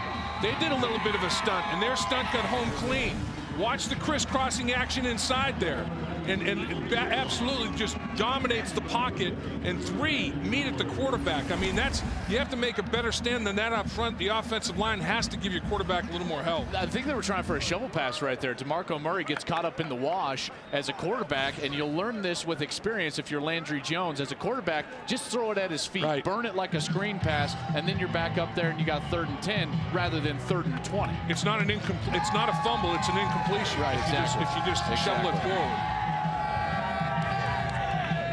Texas Tech, both Sharp and Howard, among the best they have had when it comes to the pass rush. You know, and I think you got to give credit to Charlie Sadler, the defensive line coach, Carlos Maynard. They're doing a good job helping Ruffin McNeil bring this defense along. Look at that disruption. I mean, you know, you got over 20 sacks now, and you've got over 20 tackles for loss. I mean, that's significant. That's what I always thought, that if Texas Tech could get middle of the pack in the Big 12 defensively, they'd be a snootful for a lot of people with that offense. And a guy that's not on that graphic but needs to be mentioned, Colby Whitlock in the middle. He gets a lot of double teams. His stats don't necessarily reflect the type of player he is. Landry Jones needs 20 for the first down. Man, Going to a knee is Dewan Miller. He's short of the first down by 6. So again, 3 and out with a punt for the 3rd consecutive time for the Sooners with a punt. Going 5 wide receivers here for OU. You get man-to-man or free access corner. That means the corner has deep responsibility out there on the left side. Just sit down if you're Dewan Miller. That's a good read, except you guys 3rd and 20. I mean, that's what happens when it's 3rd and 20. They play soft. Yeah, you can get 15, but you still have to punt the ball away. That's why on the previous play, you've got them, and that's where the word manage the game comes in. That's not a bad term. Right. As a quarterback, managing the game means burning it at DeMarco Murray's feet so that you have 3rd and 10 and a chance to execute a 3rd down conversion rather than taking a sack and it being 3rd and 20. At that point, you don't really have a chance. Yeah, it was a successful play. That's because Texas Tech had to defend 20 yards instead of 10. Sure. Ruffin McNeil, happy. Well, when you hold them to 6 and a good team like Oklahoma coming off a 65-point production last week as Zuzada goes back and waits for the punt, things are going well, but field position has dictated some of that, and the play calling, of course, as Oklahoma's had it back inside their own 20. Tressway hangs up a high one, a fair catch, and Zuzada takes it in cleanly at about the 38. So Tech just used their 2nd timeout. Red Raiders now, and it's not like they need a ton of time, as we all know that have watched Mike Leach and the Red Raiders in recent years. 55 seconds left. They've got 1 timeout to the board, and don't forget, later today, College Football Saturday presented by Phillips HD. Arizona State, UCLA. UCLA trying to become bowl eligible like Texas Tech today. Remember, Texas Tech has 6 wins, but 1 came against a 1AA squad. Right. So for bowl eligibility, all they have is 5. And Rick Neuhaus will get it done at UCLA. I mean, if there's anybody that can get that school back to national acclaim, it's him. Out of the gun, Potts using Batch as a decoy, and now just throwing it away as he was about to go downfield. The presence in the backfield. If you're Texas Tech right here, there's 51 seconds left, 2nd and 10. You can run your normal offense. You are quick strike enough. You don't have to go into any hurry up mode. And as a quarterback, you need to understand that. Taylor Potts, don't rush everything because your offense, as it is built, is good enough to score in these 51 seconds. And that's the thing. 3rd down is no different than 1st down. Field position, time on the clock. I mean, their offense fits all categories, all situations. Potts in trouble, and over the middle, it'll be short with Lewis of the 1st down at the 47. Needs about 1.5 yards, 2 yards. Potts a little slow to get up right now. Oklahoma is starting to get pressure with their front 4. They're starting to knock him down almost every play. Inside rush gets him right there. Guys, those are not fun. Anytime you can get rid of the ball, it's good. But trust me, those are not fun when your ribs are exposed. Frank Alexander. Yeah. Alexander took over for Austin English, middle of the field, and tipped away from Detron Lewis. That was up for grabs. Keenan Clayton, the strong side backer, floating down the seam with him. Oklahoma continues to kind of play with fire with this man-to-man coverage. Keenan Clayton was burned earlier in the football game. Here he does a terrific job playing the football, not necessarily the man, which is always good to do when you're in man-to-man coverage, because if he doesn't catch the football, he can't score. Now, it's 4th down, by the way, guys, and if they don't get it, Oklahoma still has, granted there's 19 seconds, but Oklahoma still has timeouts on the board. And it'd be plus territory if they stop him. Probably a run play here. Will they even take a snap? Trying to get him to jump. Yep. Yeah, they're not going to take a snap. Tried to do a little hard count, get him to jump. Timeout. Burn the timeout. Their 3rd and final of the half. This will be a 30-second. You know, do we like Mike Leach? He's a piece of work, man. He's great. He's always thinking. Brent Venables, something like that. Yeah. Brent Venables is on his sideline with his defense, saying, "Look, we can't give up any more points. I mean, we only give up 12.5 a game. We've given up 17. Not only the rest of this half, even in the 2nd half, guys, we have to just make sure we slam the door here. And that's easier said than done on the road against the Tech offense that is totally a rhythm offense, Joel, aren't they? They're completely a rhythm offense. And when they get into rhythm, it's so hard to break them out of that because the pass protections continue to change. You start trying to blitz and do other things. The key for Oklahoma is their front 4. If they can kind of continue to knock Taylor Potts down to the ground, get pressure on him with their front 4, then they will start to stop the Red Raiders. But if they have to blitz and play man-to-man, we've seen what Texas Tech will do with that. That's why the Texas Tech defense has been successful here in this 1st half. Their front 4 is winning the battle against the OU offensive line. Erxleben to punt it away. True freshman, son of Russell, Ryan Erxleben. He sends out a beauty, but a returnable one? No. Broyles let it go over his head. That's interesting. So now 12 seconds left in the half. And Texas Tech, don't forget, they're second in the Big 12 and 7th in the nation in scoring. So the gambles have paid off for Mike Leach, and he's been the biggest gambler. He's made for Texas Tech in this part of West Texas, and you see what they've done preceding this season and all the wins. He's a contrarian thinker. His style of offense, you don't need big, powerful guys to dominate. It's tough to prepare for. It's a different type of system. And his contrarian thinking, you know, it's like, I'm going to go for it on 4th down. You have to expect the unexpected when you're playing Mike Leach, and it's won him a lot of games. From a guy who played in this conference, let me just say 8 wins is a heck of a deal. Yeah. I mean, that's a heck of a season. He's doing it in the Big 12 South now, which for the last few years, and that's what that graphic was for the last few years, has probably been the strongest division in football. Yeah, major accomplishment in the South, and that's why Mike Sherman is changing things at A&M and trying to compete in the tougher of the 2 divisions. Let's head downstairs to Jim Knox. Okay, thank you, Joel. Coach, you got to be pleased. Your offense putting up over 200 yards right now. Taylor Potts playing with a lot of energy. Yeah, no, he's playing good. We just need to have a good second half. What about the defense? 3 sacks, and you're holding OU's offense to about 115 total yards. Well, need to see if we can do it for 60 minutes. All right, thank you, Coach. Mike Leach in a hurry to get to that locker room to talk to his team right now. Halftime, Texas Tech leading Oklahoma 17-6. Right now, let's check in with Darren Horton for the Geico Halftime Show. Darren? Thank you very much.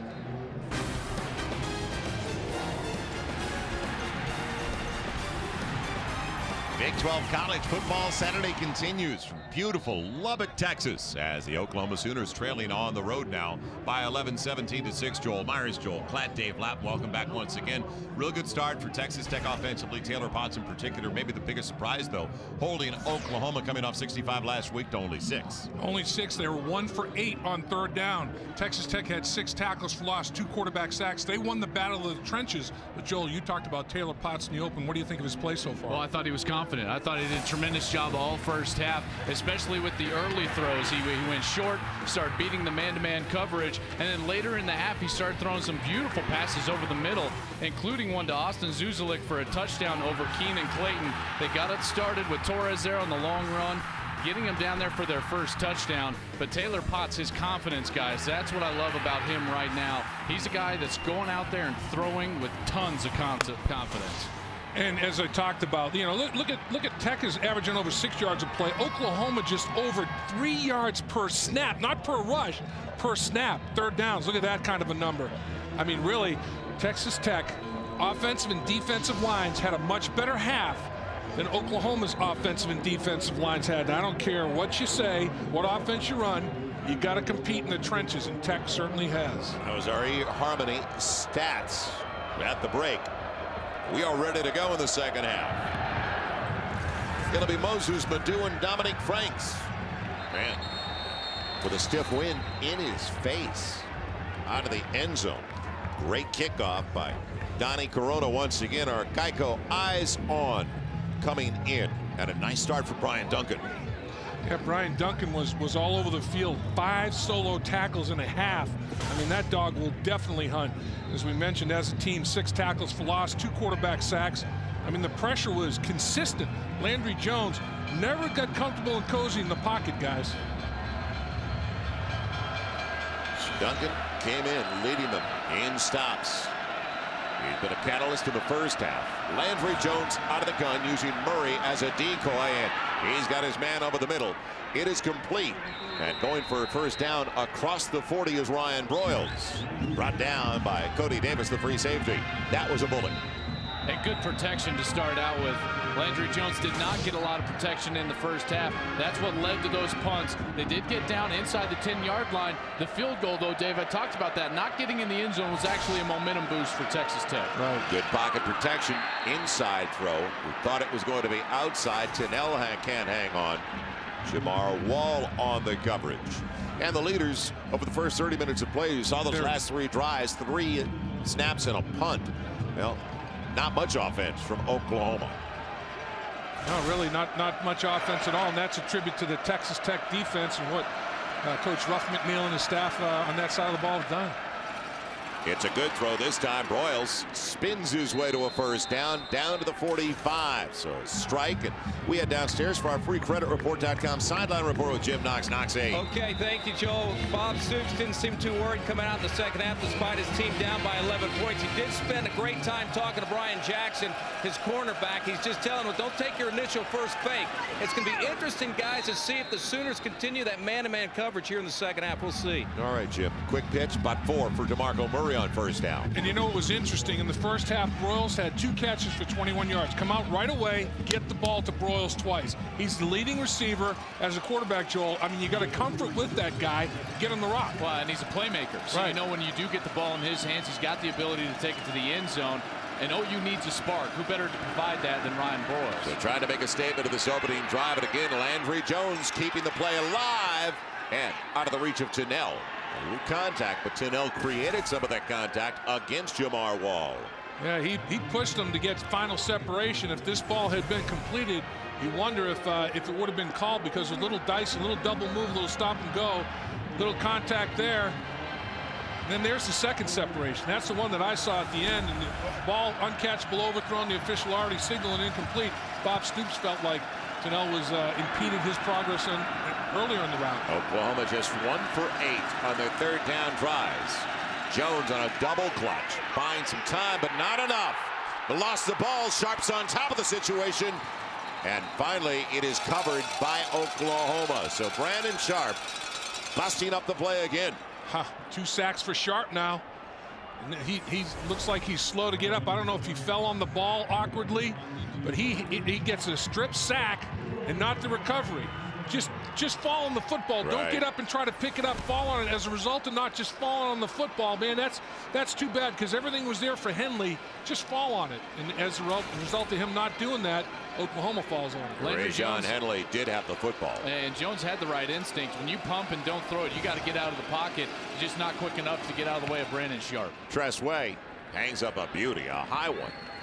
It'll hit at about the 10, goes out of bounds at the 9, and Texas Tech hits it for the first time in the second half when we come back, but deep in their own territory. So a little more than 2 minutes gone by in the third. Surprise so far. Red Raiders holding OU to only 6.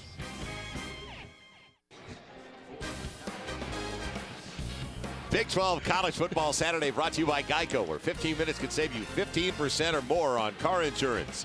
Also by Days Inn, the best value under the sun. And the first down marker brought to you by Overstock.com. Save up to 70% off brand names every day at Overstock.com. Overstock.com at home with the O.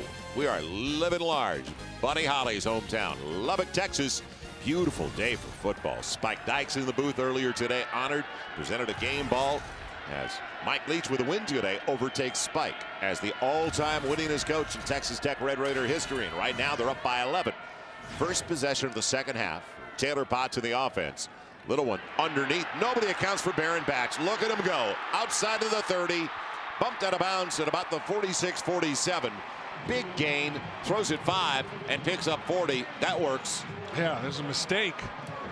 Defensive error right there, Joel. I think it was a pick play. You see the inside route. It's kind of a slant. And Ryan Reynolds got caught up in the wash. I believe that this was another man-to-man defense called by OU, and I believe it was. Ryan Reynolds was responsible for Baron Batch. He gets picked on that inside route, unable to get outside. Well, I'll tell you, if they're going to put Reynolds on Batch, that's a matchup Texas Tech is going to drool over. So 2.5 minutes into the third, Torres puts 3 up top of the wide side of the field. Batch counteraction, and boy, does it work. First down, Texas Tech. And I love the way he just attacks the line of scrimmage. Batch goes north and south. And I'll tell you, still give credit to the Texas Tech offensive line. They are just squaring people up. I mean, they're not just getting a piece of them. They are covering them up. It's just eclipsing them. Easy reads for Batch. And with those wide splits, you spread everybody out. It becomes a man-on-man type of game. And right now, Texas Tech is winning those one-on-one matchups. First down at the Oklahoma 40. This time, Eric Stevens winds his way out of the backfield and gets 8, almost 9. Now they're making it look way too easy. Yeah, this is a true freshman. You know, he's less than 40 yards away from setting a kickoff return record. And once again, I think now they've got Oklahoma almost trying to guess a little bit. up front. And when you're in that situation, you're in trouble. Illegal substitution on Oklahoma. Yeah, quick count. Prior to the snap, illegal substitution, defense, 12 men on the field. 5-yard penalty. Can't get off in time, can you? And a first down. And Ryan Reynolds, he's trying to sprint to the sideline, and he's the guy that's out. He's got a little hitching to get along, but the ball snapped, and he's still on the field. So first down, as he'll take it now on the mark-off, down to the 26. Come on, he wasn't hurting anybody there. He was heading off a couple steps away. Will they pick up the blitz over the middle and out of the reach? As he was looking in the direction, Torres was there also, and he was really looking at Ed Britton in the first half numbers possession-wise for Texas Tech. Well, the field goal on that 11-play 63-yarder where they stalled in the red zone, but then they capitalized with a couple of long drives that didn't take long time. No, 10 plays, 137 yards and 10 snaps. That'll get it done. Oh, you did start to get pressure late in that first half. That's what resulted in those couple of punts. They're unable to right now. That's why Texas Tech is just moving the football right down the field. That's why a perception on time of possession, which means absolutely nothing now in college football, as Baron Batch is wrapped and put down on a 2nd and 10. It has really changed that part of the game completely. Look at Potts' numbers, 218 yards passing in the first half, and Torres had that one big reception that kind of distorts the numbers some, but still 4 catches, 103 yards, pretty strong. Batch doing his usual job, 68 yards on the ground in the air. Most important physical player in the offense, Mike Leach, right out of his mouth, is the running back, and Batch is a good one. He'll blitz pick up as well as anybody also. Well, in field goal territory, but looking at a 3rd and 8. On the long count this time, only a 3-man rush. And corner, Torres is there, hangs on. Touchdown, Texas Tech. Wow.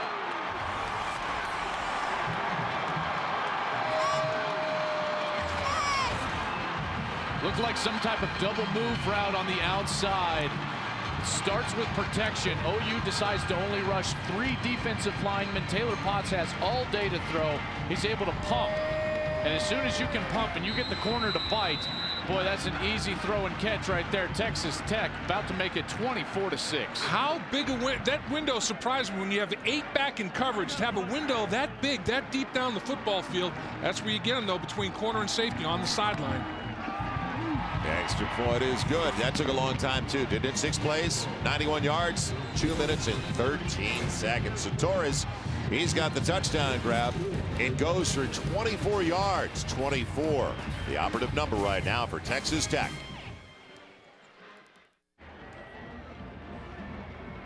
Alex Torres, a big day, a redshirt freshman, 2nd on the squad in catches coming in, and a huge day for Torres already with 5 for 127, and he beat Dominique Franks, the return man, on that route on the corner of the end zone. He went for 24 yards. Well, a shocker, and not a shock because Oklahoma came in a slight favorite, but the surprise is the way right now the disparity on the scoreboard between the two teams. Dominique Franks at the 3, and just barely gets it past the 20, up to the 21. Another look on the score. Well, it all starts with the protection. And what Oklahoma tries to do, they got 6, only 4 are going to come. Texas Tech does a great job of sorting it out. They pick up the 4 rushers. And as you see in the back end, number 3, Jonathan Nelson, the safety. The vertical routes, he's got 2 vertical routes right at him. One up the hash, one on the outside. He's got to split those 2. He was caught way too far inside, and as Taylor Potts can see, that's an easy throw and catch for the touchdown. He should be excited. He's playing very well today. Big time catch up now. 4.5 minutes into the 3rd. Shovel pitch. And bouncing around, Chris Brown is dropped finally. It was Marlon Williams coming over after Fehoko got there. Potts is excited. I mean, you can't tell right now looking at him on the outside, but I mean, they're playing well. And you know what?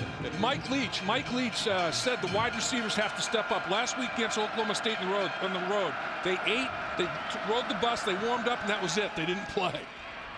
Trying to pivot back the other way after the catch, Ryan Broyles, because he saw Williams waiting for him. if he carried through on the route. He's got it to the 28, another third down. I think Mike Leach likes the way this Nick kid is playing. He likes the alter ego of Taylor Potts. I think we might have to keep that name on the back of Potts' jersey. And that is his, for those of you that were with us at the top of the telecast, that is his nickname for Taylor Potts. So he doesn't put his last name on it.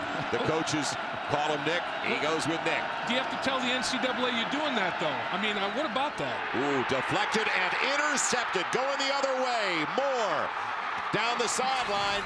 And he's got the pick out of bounds. And a first down inside the 20.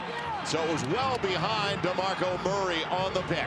This has to be like deja vu for Landry Jones. Here's a guy who has struggled in his starts on the road, as we saw in the beginning of the show. He's trying to find the underneath route to DeMarco Murray. Murray's trying to do the best he can, but tips the ball up, and it ends up getting picked off by Moore. This is just one of those nightmare scenarios. The offense for Texas Tech is rolling along. The defensive OU is tired, and yet they're right back onto the football field. All the momentum in this game rests with the Red Raiders, and for Landry Jones, that's just another interception on the road for him this year. 18 touchdowns at home, only 3 touchdowns on the road. Night and day quarterback, home and road. Now Potts out of the gun.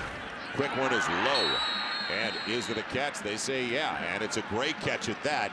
Brought in, and it had to be a good one by Ed Britton. By the way, the young man who just made that pick real quickly as we head down to Jim Knox, LaRon Moore, who grew up in an Oklahoma City suburb. So that means a lot to him. Knoxy? Okay, Joel, as Oklahoma needed this. Ryan Reynolds right now, they just wrapped his right hamstring. He's out of the game right now, but it looks like he's going to get back in. Right hamstring problem right now. It's a little tight. He was the one that was called for not getting off the field. He couldn't get off. He was dragging that leg. I think we got to that shot a little too soon. Now it's going to be 2nd and 6 at about the 14. So he was late, we were early, and they're all over Eric Stevens. As on the defensive side, the big hit by the safety Quentin Carter. Well, and what you have to do if you're Oklahoma is bull your neck right now. You cannot allow another red zone touchdown. Come downhill, hit the gaps, and it's just a run blitz. Execute it perfectly. If they don't run the football, it's a good blitz to pressure the quarterback. It's a safe call. It's a good call, and it was executed well by Oklahoma. 12 giveaways now on the road for Oklahoma in their last 3.5 plus games on the road, counting today. Now Taylor Potts in trouble and just flips it up way behind the man that was intended for Detron Lewis. So the gunslinger got lucky there, didn't he? Yeah, you can't do that as a quarterback. I know that you're trying to make a play, but even if you're gonna flip it underhand, you got to make sure that it's going to be complete and you're not just flipping it up high into the air in the middle of the football field. That's a cardinal sin right there. Taylor Potts is playing way too composed and confident to make this type of a play. That could have hurt him right there. He's lucky that ball hits the turf, and now they continue and have a field goal opportunity. I know he doesn't want to take a sack, but you sure can't do that. I mean, but at that point, sack's better than a turnover. Yeah, it's going to be a 37-yard field goal now, guys. A 37-yard field goal. Try to put them up and get points off the turnover, and Matt Williams comes through. So points off a turnover once again for Texas Tech, thanks to the good one by Williams. They're up 27-6.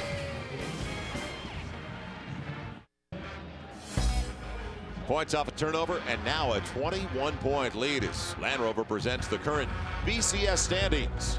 Texas lurking right behind the SEC title participants, Florida and Alabama. A lot of people feel like Texas is as good as the top 2 anyway. They're the only Big 12 team, though, in the top 10 this year. Different last year, wasn't it, of course? And Land Rover wants to send you to the college football bowl game of your choice. Go to LandRoverUSA.com to register for the Road to the Bowl sweepstakes right now. You know, as Oklahoma's getting the football here and they're going to come back out offensively, I think all the injuries to the offensive line has finally caught up to the Sooners a little bit. I mean, they're down to their 3rd center. Let's face it, they lost their starting center and they moved their tight end, Brody Eldridge, into the center position, and now he's out for the season as well. They're down to their 3rd center, and in that situation, he makes all the calls. He directs everybody up front in the offensive line. It's a totally different dynamic when you don't have a lot of reps, a lot of continuity there. Donnie Corona. Good job of the kickoffs today. He gets into this one. And another deep line drive. It's going to be taken by Dominic Franks, a yard into the end zone. Return right and only to the 20. So good coverage downfield. And Oklahoma's field position, their last 5 drives have started at their own 20-yard line. So the field position has not worked, and you can see what they've done offensively. Compared to last week, absolutely nothing. But you're facing a better defense. Well, and football is still all about running the football. I mean, you got to stop the run, you got to run the football in order to get everything else in your offense going. And Texas Tech has completely taken that away from OU. And now the situation in the ball game is such that you can't run it because you're 3 scores down. Yeah, last week they had better than 600 yards. You saw the numbers against Tech last year, but last week they had almost the identical number, almost 625 against A&M, so a difference. Well, and you know, I can understand with Oklahoma, all the injuries in the offensive line, Texas Tech's defensive line really having their way a little bit. But what surprises me more is Texas Tech's offensive line handling Oklahoma's defensive line as well as they have. Landry Jones waiting and throws it over the head of Devon Miller.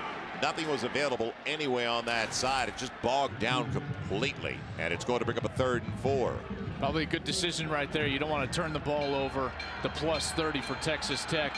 He's been fairly solid. I mean, the tip ball for an interception on the last drive, but 13 of 26. It's nothing like the 5 interceptions he threw at Nebraska. Yeah, exactly. And really home and away, it's not all just about the quarterback. It's how your offensive line and other guys around you are playing as well.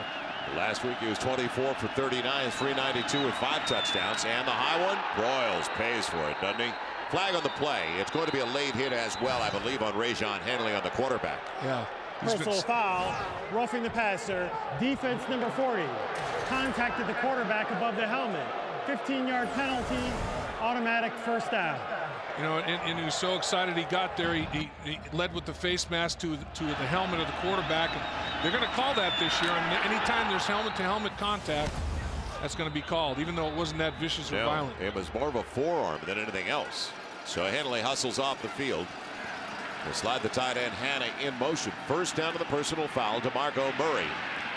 And only a couple of yards. They have not been able to get the ground game going absolutely at all today. And terrific stretch by the defense right there, stringing the run play out horizontally, not allowing that cutback lane for DeMarco Murray, because he's explosive. When he gets that vision and he gets that little seam, he can run himself right up in there, gain a lot of yards, but good gap responsibility, stringing that play out laterally.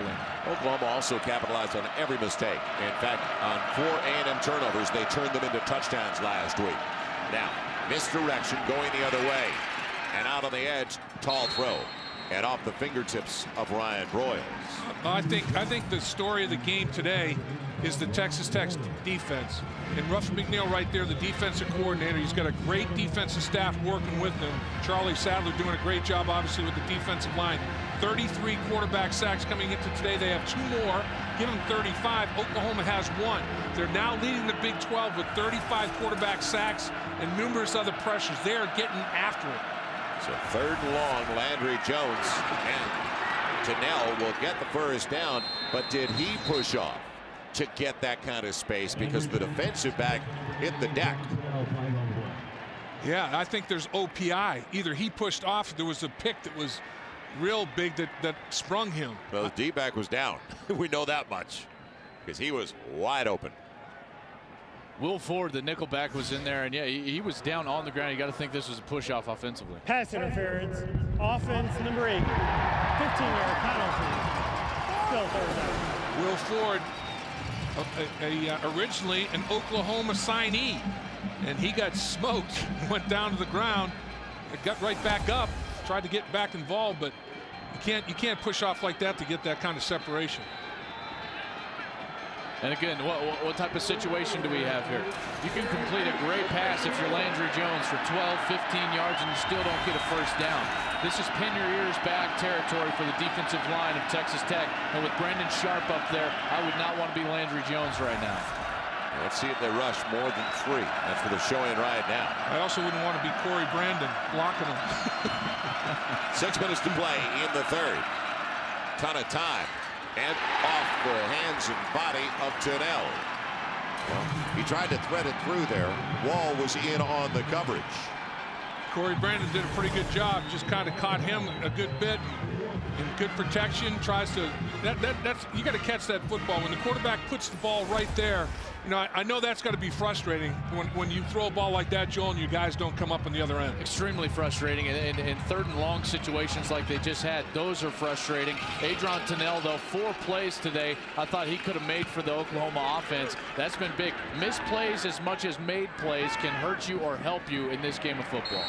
Wise decision. Zuzanek let it head over his head inside the 10 and into the end zone after a beauty by Tressway.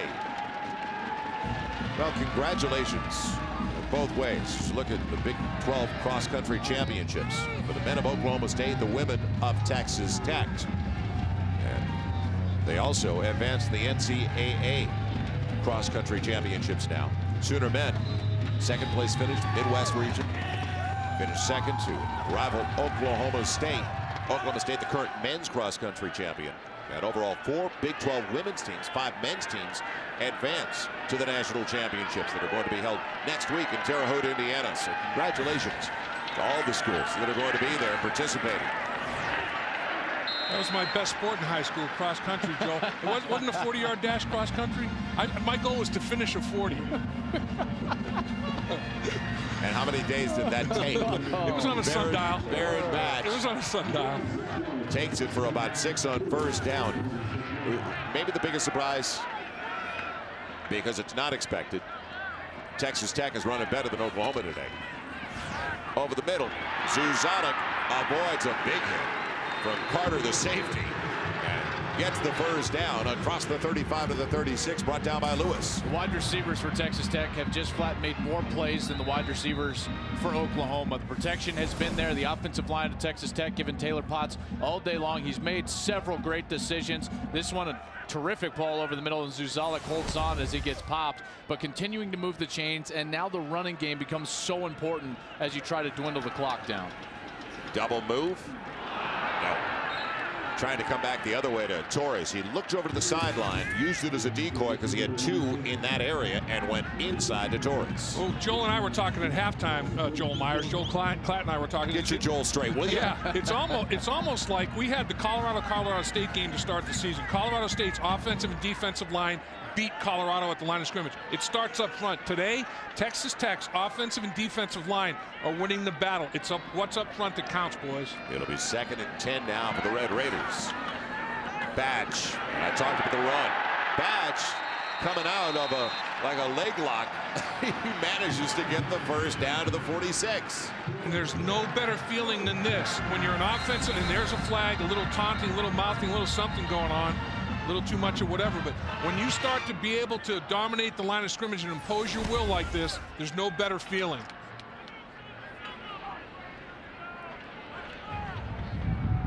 The result of the play was a first down. After the play, unsportsmanlike conduct, offense number 82, taunting, 15-yard penalty.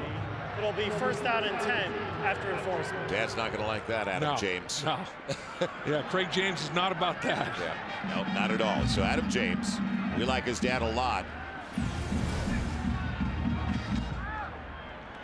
Yeah, he's probably saying something as he applauds the play. He's probably got something to say to the Oklahoma defense, and that's what he got flagged for, was the taunting. He'll learn. He's just a sophomore. I mean, you can say stuff. It's just got to be away from the officials. Right. You learn that in your junior and senior year. So Adam will learn how to get a little more chippy later in his career. His dad was always a confident guy anyway. Yeah. 6'3", 215 pounds, and I can say that because he's a friend. Tight and I like here him a from lot. Texas Tech. So now on 1st and forever. There was no play. Before the snap, timeout, Texas Tech, their first of the half. Surprised they still have timeouts this deep in the half. 4:18 left in the 3rd. And as you look at this ballpark, and Spike Dykes was up here and enjoyed it with us. It's all started back in 1947. $400,000 stadium. And it looked like 27,000 at seating. 1957. They make it 47, expanded to 41,000, 72 up to 50,000, 2003 as we jump ahead. And I guess I'm moving a little fast. Press box structure. They didn't need any of the media here. 2006, new stadium, inner wall. 2008, 2009, now the north end zone expansion. It continues because of the growth and the success of this ballpark. Yeah, absolutely. Since 2000, Texas Tech has 45 Big 12 wins. Oklahoma and Texas lead with 66. Texas Tech third in the conference with 45. And in the South, let's remind everybody, it's so tough. Absolutely. Huge accomplishment. Because you're playing guys in the South that have been at the top of the game in the nation. Yep. Not just the Big 12. Potts up for grabs off the fingertips of Detron Lewis.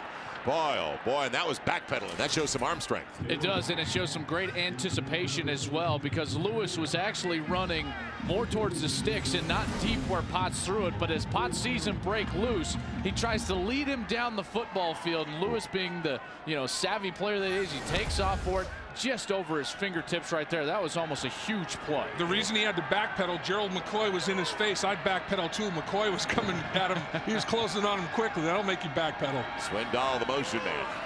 Baron Batch. Uh-oh. That was a serious hit. So he's put down by Austin Box, the sophomore from my favorite city in Oklahoma, Enid, Oklahoma. We talked about that last week. My mother-in-law's from Enid, Oklahoma. Get back there frequently myself. The first down marker is brought to you by Overstock.com. Shop at the company that supports college football, Overstock.com. At home with the O. I am due for a trip to Enid, Oklahoma, in fact. They can't wait for it. You have fun down there. They can't wait for you to get there. I've got a train later today. It'll be third and about 8 from the 33. Pressure coming from the outside. Long throw and right at the marker. Okay, this is Leach territory. He's short of the first down by about 2. Leads 27-6. You can't guess what he's going to do. At this point, do you give Oklahoma momentum if you don't get this? No. And I would say the same thing, but again, we're not Mike Leach, are we, Dave? Right.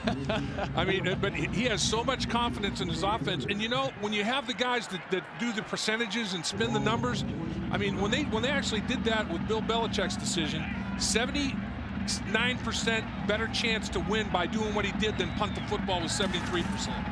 Yep, they've got Baron Batch with Potts in the backfield. Spread the defense a little. 2 to each side. Need less than a yard. Batch, he's got more than enough. First down. If you're trying to make a statement, Texas Tech just did on senior day. Well, and offensively, this is what sticks out to me.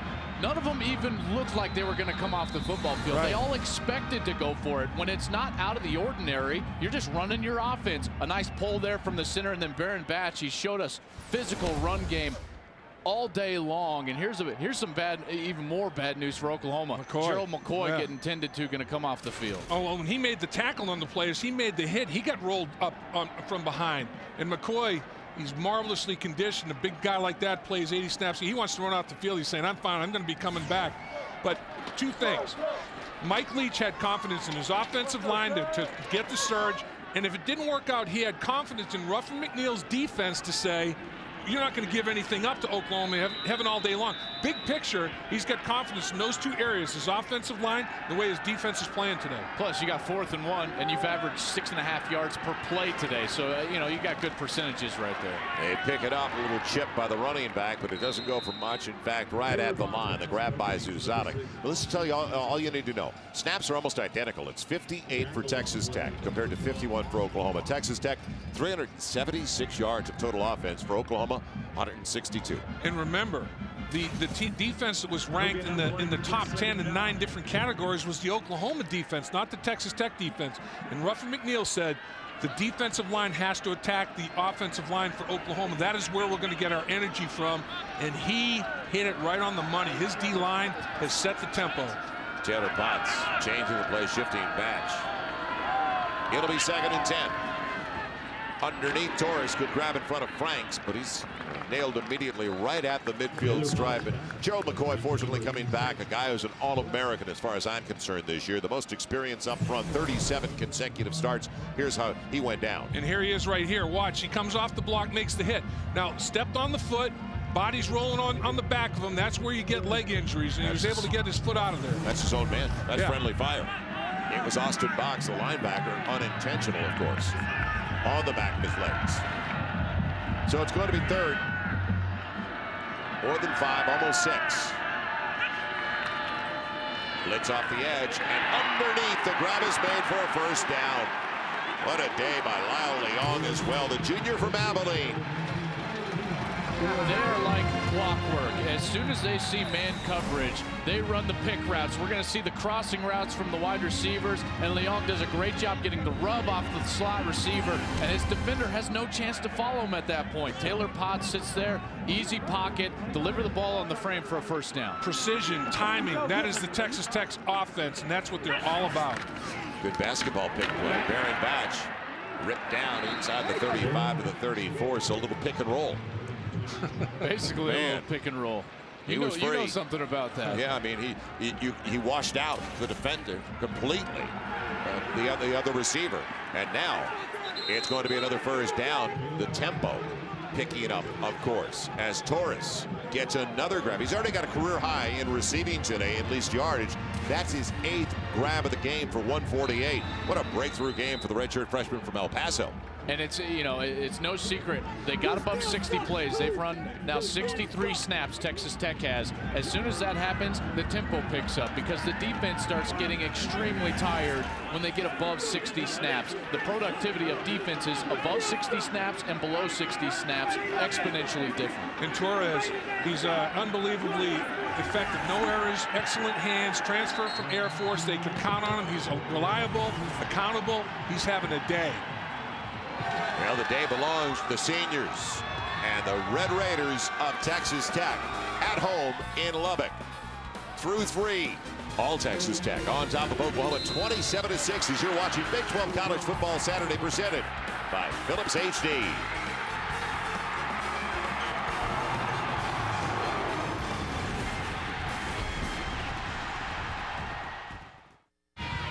Back in Lubbock, Texas, our eHarmony numbers through 3, and real domination right now by Texas Tech through the 3 periods of play, and no sustained drives by Oklahoma at all. The last 3 of the first half, 3 snaps and a punt. When's the last time Oklahoma rushed for 16 yards after 3 quarters? Yeah, I mean, and did they make enough of a commitment on the ground today? Give Texas Tech credit. Now, Potts looks one way, goes the other way, and throws it away because he wanted to run a screen to Batch. Smart and it was play well there. diagnosed. Yeah, smart play there from Potts. You know, the reason you can't just throw the football out of bounds down the field is because it is a screen. You got linemen downfield, so you're taught as a quarterback, if you need to burn a screen, you just throw it as hard as you can at the feet of the receiver or the running back right there. So a good, smart decision by Taylor Potts. It's going to be 2nd and 10 at the Oklahoma 25. This drive started back in Tech territory. Fade, corner of the end zone, and the grab is there. Zuzalik inbounds. No. It was bumping down the sidelines. Zuzalik with great concentration. Well, Oklahoma never found the football. You know, their face guarding is legal in college football, but if you want to make a play, you have to turn and find the ball at some point. In multiple moves to get off the line of scrimmage. Brian Jackson in coverage. He does turn late for it, but man, there was some chicken fighting going on along that sideline, but didn't get any feet in bounds. So it's going to be 3rd and 10 at the 25. And quick bubble screen. Torres, boy, he hit it hard, didn't he? That was the key. He got little blocks, little kind of shields out there. And check that. It's not for their first catch, in fact, of the game. Instead,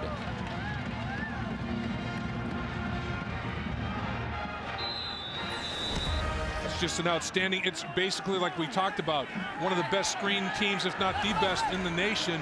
That's like a running play. It's like a long lateral. Get the ball out, let him do something after the catch. Good blocking down the field. Rick Brinker wide open, corner of the end zone, and out of the reach of Torres that time. Rick Brinker, though, wearing number 88, isn't even listed on the flip card. That time, Torres going for his 9th grab.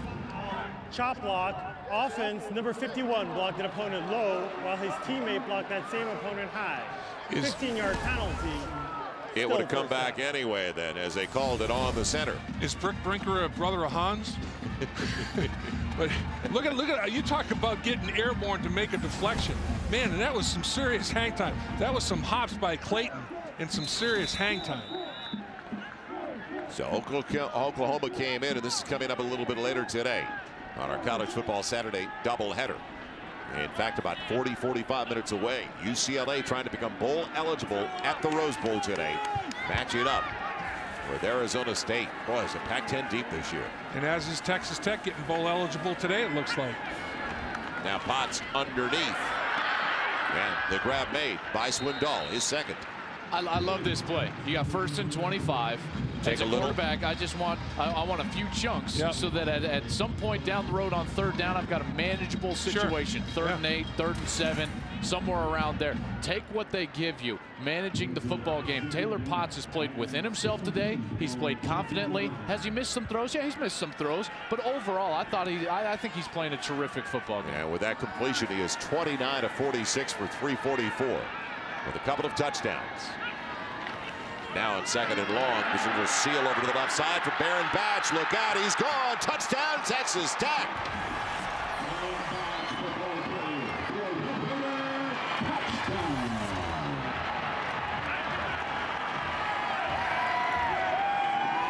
Well, basically, guys, that's coffin nails right there. I mean, you run the football from this deep out against this Oklahoma defense, and the downfield blocking at the 2nd and 3rd level is just extraordinary. He scores some touch football.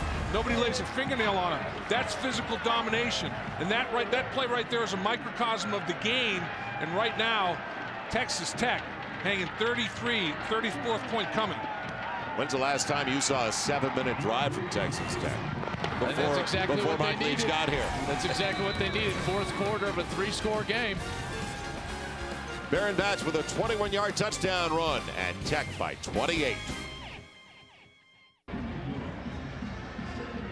Baron Batch, 18 carries, 112 yards on the day, and a couple of touchdown runs like the last one. Our Keystone Light, always smooth moment. This one from 21 yards away and untouched. Yeah, I mean, he's cooking up a whole batch of something good here. And this one is the exclamation point on his 100-yard day. 21-yard touchdown run. He's caught the ball for nice yards. He's been sound in blitz pickup. He's had a great day from Mike Leach, who really respects the running back position in his offense. Well, the sideline, it's senior day, and you can't blame them. These kids are really having fun. So you hear the music? Let it play. Got a little House of Pain playing right now. Guys, this is in response late in last year's ball game, a 65-21 victory. OU put on Texas Tech, who was unbeaten, #2 team in the country. They played this late in the 3rd quarter of that ball game, and the whole stadium started jumping up and down. These players remember it, and they're going crazy right now on the sideline. And that's another remarkable thing to me. A lot of the defensive players for Oklahoma played in that football game last year against Tech, and I didn't expect Oklahoma's defense to be handled like they were in this game by Texas Tech. Kudos to that offensive line, man. Good job by Donnie Corona once again, as Moses Madu deep into the end zone will stay right there. Bowl situation, well, Texas Tech is now bowl eligible. They've got 6. This is going to be the 7th win, but 1 came against a 1AA team. That was North Dakota very early this year. So Corona and the special teams doing their job. They're bouncing in the stands, the vibration, seismic activity in the Big 12 as you can roll down the bowl games and the possibilities. Well, we were just talking during the break, the Sun Bowl. What about Oklahoma against USC on the 31st of December? How big would that Sun Bowl be? They're salivating right now for that matchup. Oklahoma, once again, it seems like they've been to their own 20 all day. And Chris Brown altering his route, but only gets to the 22. So the last 5 of the last 6 drives have started at the 20 for Oklahoma. The others started at their own 21 and go to another at the 30. As you look at the potential, you said they would. That would be a dream scenario for those in El Paso. That would be a huge game. Now this Texas Tech team has a chance to maybe win a couple of games, maybe get into the Cotton Bowl for the 2nd time. Obviously Nebraska would be in there on that discussion. You've got the BCS Bowl sitting out there in the at-large category for a team like Oklahoma State, possibly, if they can beat Oklahoma next week in Norman, which is very tough to do. Bob Stoops 65-2. Right. Texas Tech jumps. So yeah, it's they're in the neutral 3-5. zone. They're in the neutral zone, yeah. Not only is Bob Stoops 65-2, 49 of the last 50 games. Offside, defense number 52, 5-yard penalty. Still 2nd down. They've won 49 of the last 50 at Norman. They're 65-2. The 2 losses, TCU and Oklahoma State, who they play. And Oklahoma State's got a lot to play for, obviously, and Oklahoma would like nothing better than to be the spoiler there. But it's going to be a very interesting finish to this season. 13 minutes to play. Clock rolling against Oklahoma. The 2nd and short. Pocket holds up for Jones. And wide open. Grab is made. Down the sideline they go, and out of bounds. Just bumped out of bounds. And what a grab by Jazz Reynolds. Over the shoulder. Brought down by Davis, the free safety, to save a touchdown. Boy, Jazz Reynolds gets caught. I didn't think he would get caught. I mean, that's just poor technique. I mean, I think he realized he was supposed to give better help, quicker help than he did. And both teams doing a good job of finding that hole between cornerback and safety to the sideline. That's the area where you can really hurt that type of coverage. Time out of the field. Come right back with 12:48 to play. And Tech in control. Just about 2.5 minutes gone by here in the 4th in Lubbock. Our DirecTV game summary. Big difference in the two offensive units. And what a day for Alex Torres, a redshirt freshman, a wide receiver for Texas Tech out of El Paso. As Torres has 8 catches for 148 yards. Well, it's senior day, and this joint is jumping. They have had a lot of fun, and Red Raider Power was going crazy. As you saw what happened just a few minutes ago on the sideline, with the music in the background, and not only the student body, but the team getting involved with the student body. Torres transferred from Air Force. He wanted to join the air attack down here, Joel. He's got it. It's just kind of like the Air Force, isn't it? Yeah. They'll hit the receiver, and it's Ryan Broyles on the rhythm play as he spun around and takes a shot at about the 11. So this is the deep. It seems like this is the deepest penetration for Oklahoma since yesterday. Yeah, the big play to Jazz Reynolds right there. But we were talking about home field advantage that OU has, and then their success at home. Think about this Texas Tech squad. Before their loss to Texas A&M earlier this season, they had won 12 straight. They since come back home. They beat Kansas. Now they're about to beat Oklahoma. They play very well here in Lubbock. No doubt. Only one opportunity in the red zone. Broyles firing end zone and intercepted. Picked off Jamar Wall. Wow. They tried the gadget with a wide receiver. Everything's working for Tech. That's just a great play by Wall. I mean, Broyles tries to force it. You know, a little zone read, play action pass, throw the football. You want to use the laces? Coverage is too tight. Did you see that? With gloves, apparently, it doesn't matter. You know, actually, Broyles had him early, and this is what happens when you got a wide receiver trying to throw rather than a quarterback. The quarterback knows to anticipate right away, right off the fake.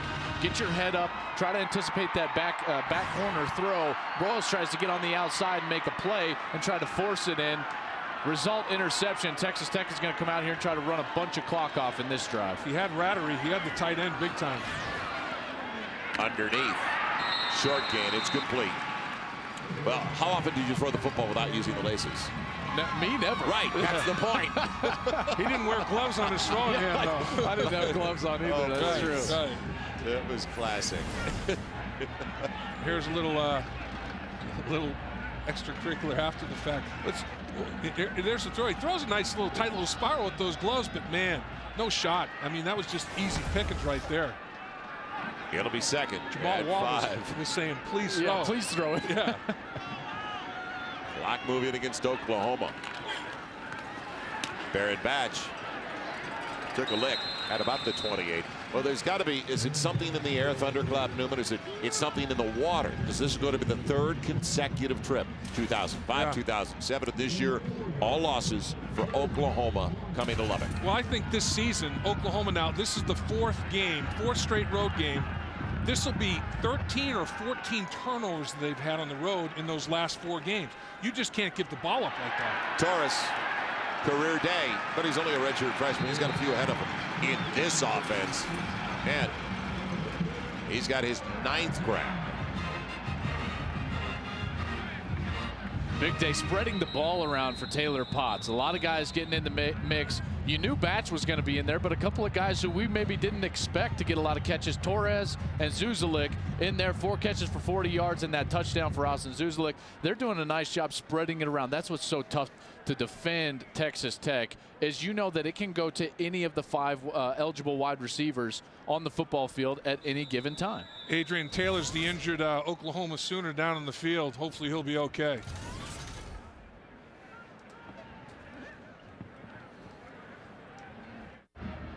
Fortunately, Adrian Taylor, the Oklahoma Sooner underneath tackle, the junior from Mansfield, Texas, made it on his own back over to the sideline, but just the congestion. Middle of the field, Sam Bradford, last year's Heisman Trophy winner.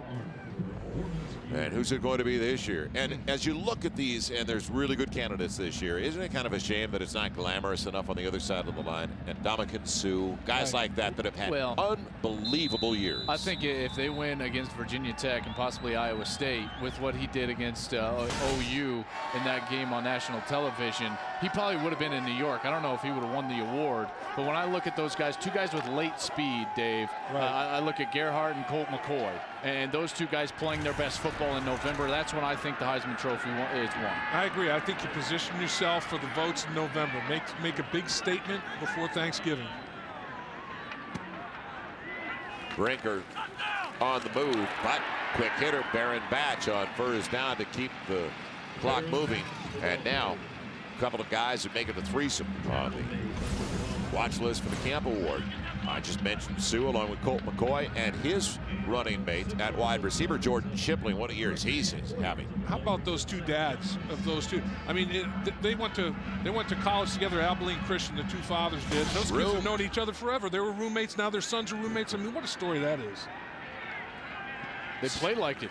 Yeah. Colt McCoy knows exactly where Jordan Shipley's going to be at all times. Yes, you're right. He gets in any sort of trouble in the pocket.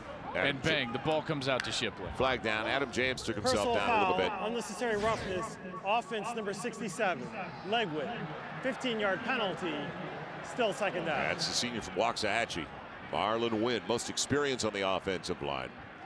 Downstairs, the man who knows every nook and cranny of the stadium. He's seen all the renovation, Jim Knox. Exactly right, Joe. A little good news for the Oklahoma Sooner fans. Adrian Taylor, as you see, they just retaped his left ankle. He's up, hobbling a little bit, but it looks like he'll be back in, guys. And you know what's interesting? I mean, Oklahoma, as we talked about, can play spoiler next week against Oklahoma State. You don't want to lose defensive linemen like Adrian Taylor or McCoy or anybody like that. You look at Brody Eldridge, just saw a shot of him with the big neck brace on the sideline. Bob Stoops, his squad has never experienced anything like this in his 11 years at Oklahoma. And it's the first time they've had 4 losses, and this is about to be a 5th since 2005. They have 5. This will be the 6th. That's right. It ties the 2005 with 5. Now this will be the lead at 6. Delay game, offense. Trying to play positive. 5-yard penalty. Still 9:21. Left in the 4th. Mike Leach. He always looks like he's perplexed. There's an issue. Like he ate something that tasted bad. Yeah. Is that a hot pepper I just had? You know what's unbelievable about him, though? This will be the 16th straight year that they're bowl eligible. Now, it'll be the 10th straight if they go. Just because you're bowl eligible doesn't mean you go to a bowl game every year. But when you go, all those extra practices, whether you're starting a program or you're entrenched in a program, those extra practices are huge. Wanted to throw the middle screen. That was taken away again for Baron Batch. Back to Mike Leach, though, and we talked about that look of concern on his face. We saw him at halftime with Jim Knox. He's up 17-6.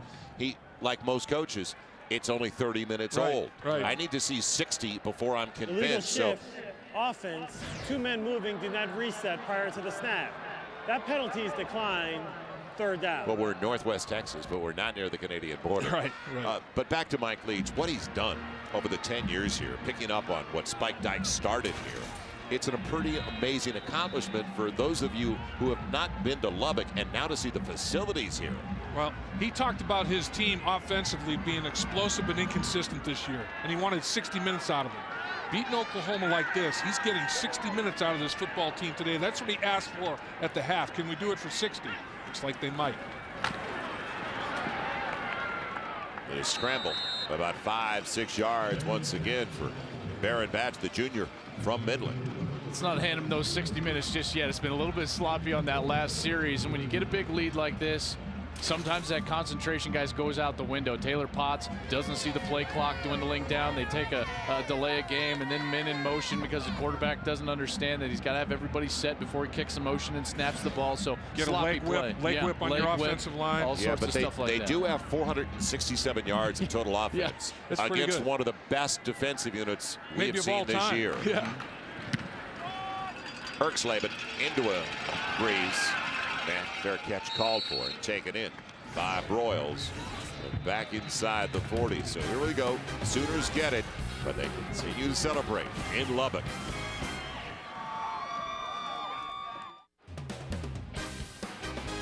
Big 12 College Football Saturday presented by Philips HD. The images that move you the most, what we deliver the best, and brought to you in part by eHarmony.com. Are you ready to fall in love? Don't look at me that way, guys. The last possession for Texas Tech was the first time they did not score in the second half. Their first three resulted in 17 points, but they put on the board in the first half. Quickie to Tunnell. Man, just short of the first down. Good for 9 yards. Philips HD game break time. Back to L.A. with Darren Horton. Darren. All right, Joel, up next we take you to Pasadena where Rick Neuheisel and Dennis Erickson are getting ready. Arizona State needs to win out to go to a bowl game, while the Bruins can become eligible with a win today. Going to kick it off at 4 Eastern. Looking forward to that game. Pac-10, one of the deepest, if not the deepest conference from top to bottom. As good as the Big 12 and the SEC have been this year, Pac-10 are killing themselves off like we've seen in the Big 12 in recent years. I'll tell you, Harbaugh has done a heck of a job at Stanford. I mean, you hear rumors about Harbaugh going back to Michigan. It makes a lot of sense when you hear those rumors.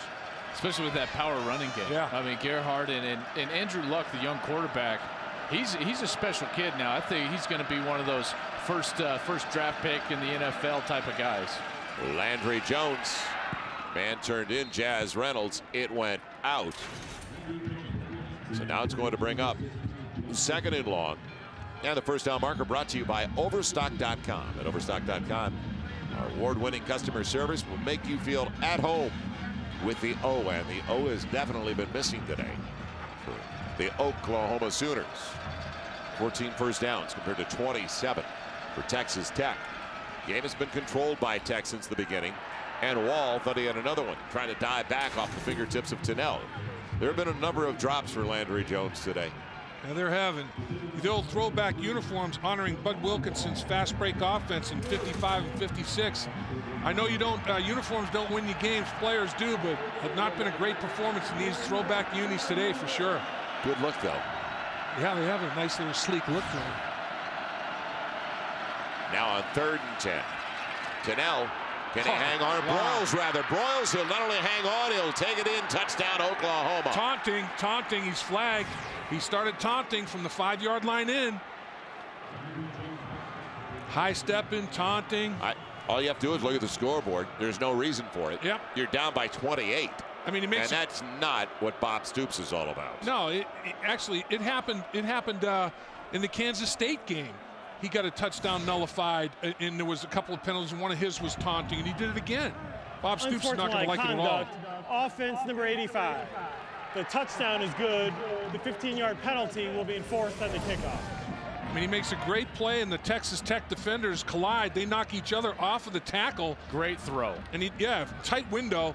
But I mean, right here, you know, just score. Don't start high stepping and try to hold the ball aloft. I mean, finish the play, score. Guys, it's not like this touchdown was drawing them even or anything. I mean, it's 34 to now 13. That's a meaningless touchdown right there. It is now 34-13 after the O'Hara extra point with 7.5 left. Well, Ryan Broyles gets the touchdown, a 51-yard completion. Landry Jones, but he also gets an earful while we were away from his head coach. Oklahoma now is kicking off from their own 15. And it'll be brought back, and no, he'll go down to a knee inside the 20 at Britton. Well, defensively, though, the story, Texas Tech and holding Oklahoma in check all day. Well, they've been the aggressor. They've had gap integrity. They've been in the right place. They're where they're supposed to be when they're supposed to be there. And they've been a balanced defense. They stopped the run. They've been excellent against the pass. You know, people talk about balanced offenses all the time. Sometimes defenses can be balanced too. And Texas Tech has been balanced in that area all day long, and it started up front with the defensive line capturing the line of scrimmage. I thought Oklahoma was going to have more success running the football. In 2 of the last 3 weeks against A&M and Oklahoma State, Tech had given up over 240 yards, 246 to Oklahoma State, over 320 to Texas A&M. That's somewhere I thought OU was going to be able to exploit that defense. Credit the front seven. They've done a terrific job. We're trying to run out the clock right now on first down, couple of yards from Batch. Jim Knox, what's the latest downstairs? I tell you what, Joel, despite still leading by 21 points, as Texas Tech defense came off the field, they were really upset. Wanted to keep Oklahoma shut out. That is getting into the end zone today. Still great performance. And Dave Lapham, if you're hungry, big guy, they're starting to throw tortillas down here. I'll save you a little bit. I like it. Grab those bad boys. There you go. Grab those. Grab them all. Fingertip grab made by Swindoll. No, Knoxy took a big old chunk out of that tortilla, man. He's digging in. I think what happens is that the fans rip out the middle, they fly a little bit more easier. I got your little aerodynamics. Yeah, there you go. Little tactical error here. It's kind of a tradition here for those of you that have not been to Lubbock. Hey, these are college students now. They're ingenious. Right. Took the middle out of the tortilla. Flies a little better. Third and about a yard. Man. Good vision, recognition. Batch saw the hole wasn't available inside.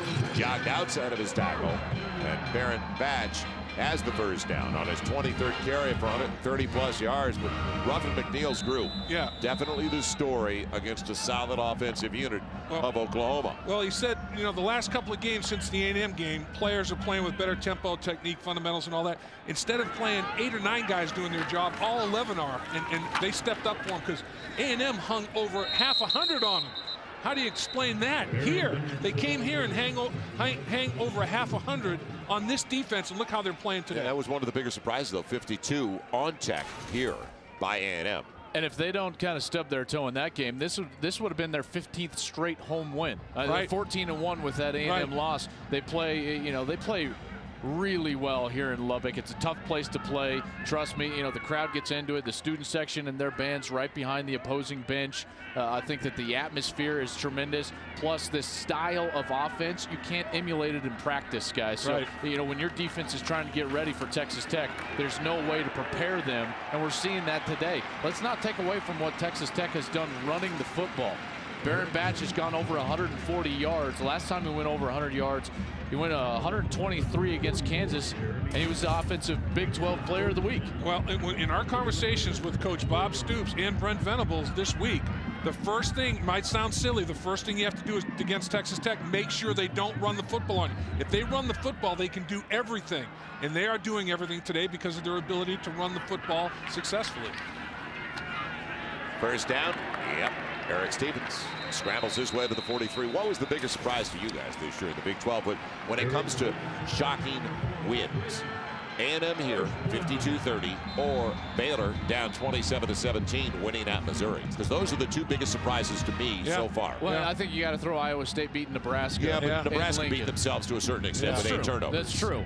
I'm going to have to go with A&M. Dave, I don't know how you feel, but this stadium, this atmosphere, this offense, all those things built in, the 14 straight winning seasons. Big rivalry game. Yeah, rivalry game. I thought the Red Raiders would show up better in that game. Yeah, that one shocked me when A&M hung 52 on them. That is a shocker extraordinary.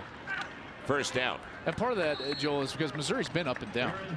We've seen them kind of play. And they've got a young first-year starting quarterback. And he was, he's coming off the ankle injury and all those things. Wasn't necessarily 100%. This is before, right about the start when Denario Alexander starts really getting going. But A&M coming in here to an established Texas Tech team who has been kind of that third best team in the South. And I don't want to discount them because obviously they're handling OU today, but historically kind of that third best team in the South. What A&M did here on the road I thought was more surprising than that game.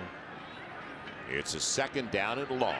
3.5 to play in a banner day. And what a throw. Wow. Taylor Potts threw it where only his guy could get it, and that's Swindoll because Dominic Franks thought he had an angle on the ball. Yeah, I think both guys mistimed it. I think the ball was in the air for a longer period of time than both defensive back and wide receiver thought that it was going to. And throws it flat-footed. Yeah, doesn't even step. And really, Franks thinks he's going to underthrow it. He says, I'm going to undercut the route, and I'm going to go pick 6. But the ball hangs up there, and he has more arm strength than Franks was giving him credit for. Great throw by Nick, guys. Yeah, Nick, right. I tell you, Nick Potts is playing a heck of a game. Nick at night, but it's daytime. Now he's got to worry about the blind side. Threads that in. That is catch number 10 for a day that Alex Torres will never, ever forget. Boy, right on there. And once again, put a period on Ruffin McNeil in this defense. To me, after what happened to them with A&M, they stayed the course. They didn't throw schemes away or anything. They said, look, guys, you can't have 3 guys not hit their area of responsibility. You can't have 2.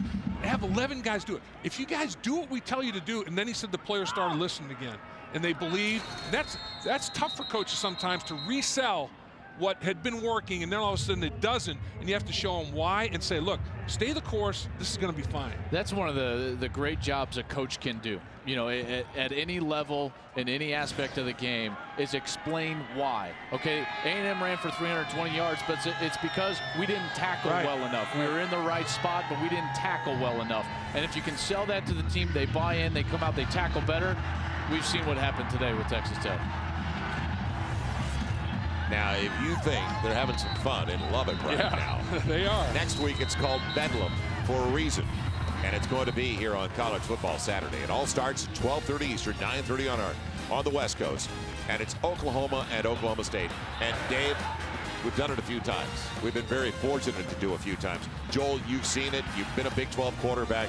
There's an emotional factor when those two schools get together. Right. Oh, there's no doubt. In both programs, when they finish this season with the Bedlam game, are not going to be what they started out as in terms of suspensions, injuries, all those kind of things. I think Mike Gundy has done an incredible coaching job at Oklahoma State.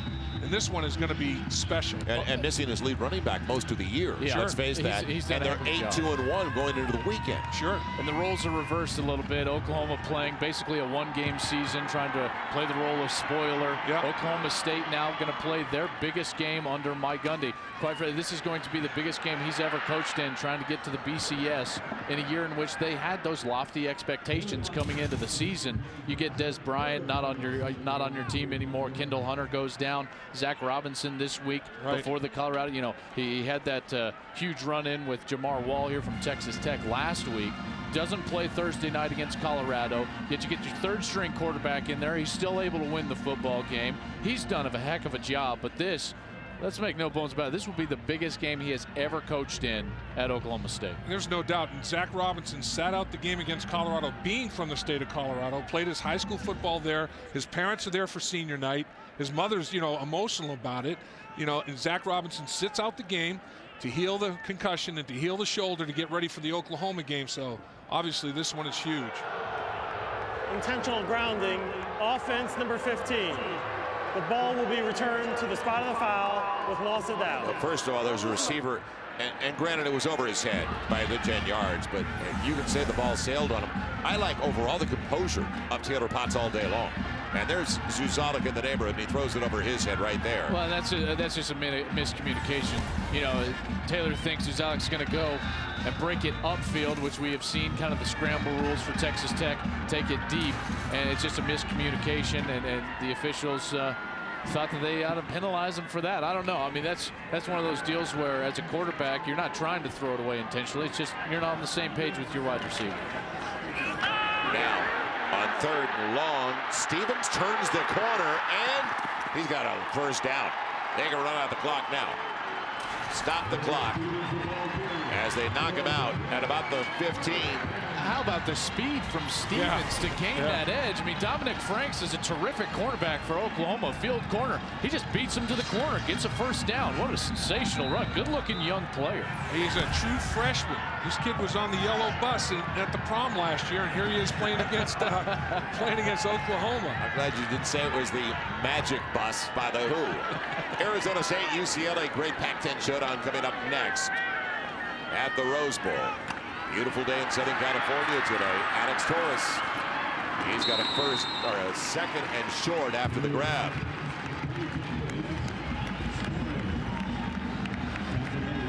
So 11 catches for Torres. 163, 164 yards. Nick, as we said, Taylor Potts, and that's what Coach Leach calls him, Nick, has had a serious day. He'll be wearing Nick next week at Jerry's house. He'll have Nick on the rest of his career. So they had a 7-minute drive that concluded in a touchdown. And now a 6.5-minute drive. And it's 1st and goal to the 4. Got to feel that they'll take a knee run out the clock, although at 34-13. I don't know. I don't know if they'll take a knee. Somebody hung 60. Not after last year. I was going to say after 60 seen, plus was hung on him last year. I've never seen Mike Leach take a knee. It might have happened, but I have never seen it. I think they're going to go for the score. Well, let me ask you this then. Do they go for 2, Jim Harbaugh? No, I think, like Woody Hayes said, the reason I went for 2 is I couldn't go for 3. But I think he's going to run it. And if they stop the run, fine. I'm not sure he throws it on him anymore. I think he'll probably just run it at him. And they couldn't stop it. Touchdown, Stevens. Texas Tech does a number on Oklahoma after the same can be said what the Sooners did to them last year.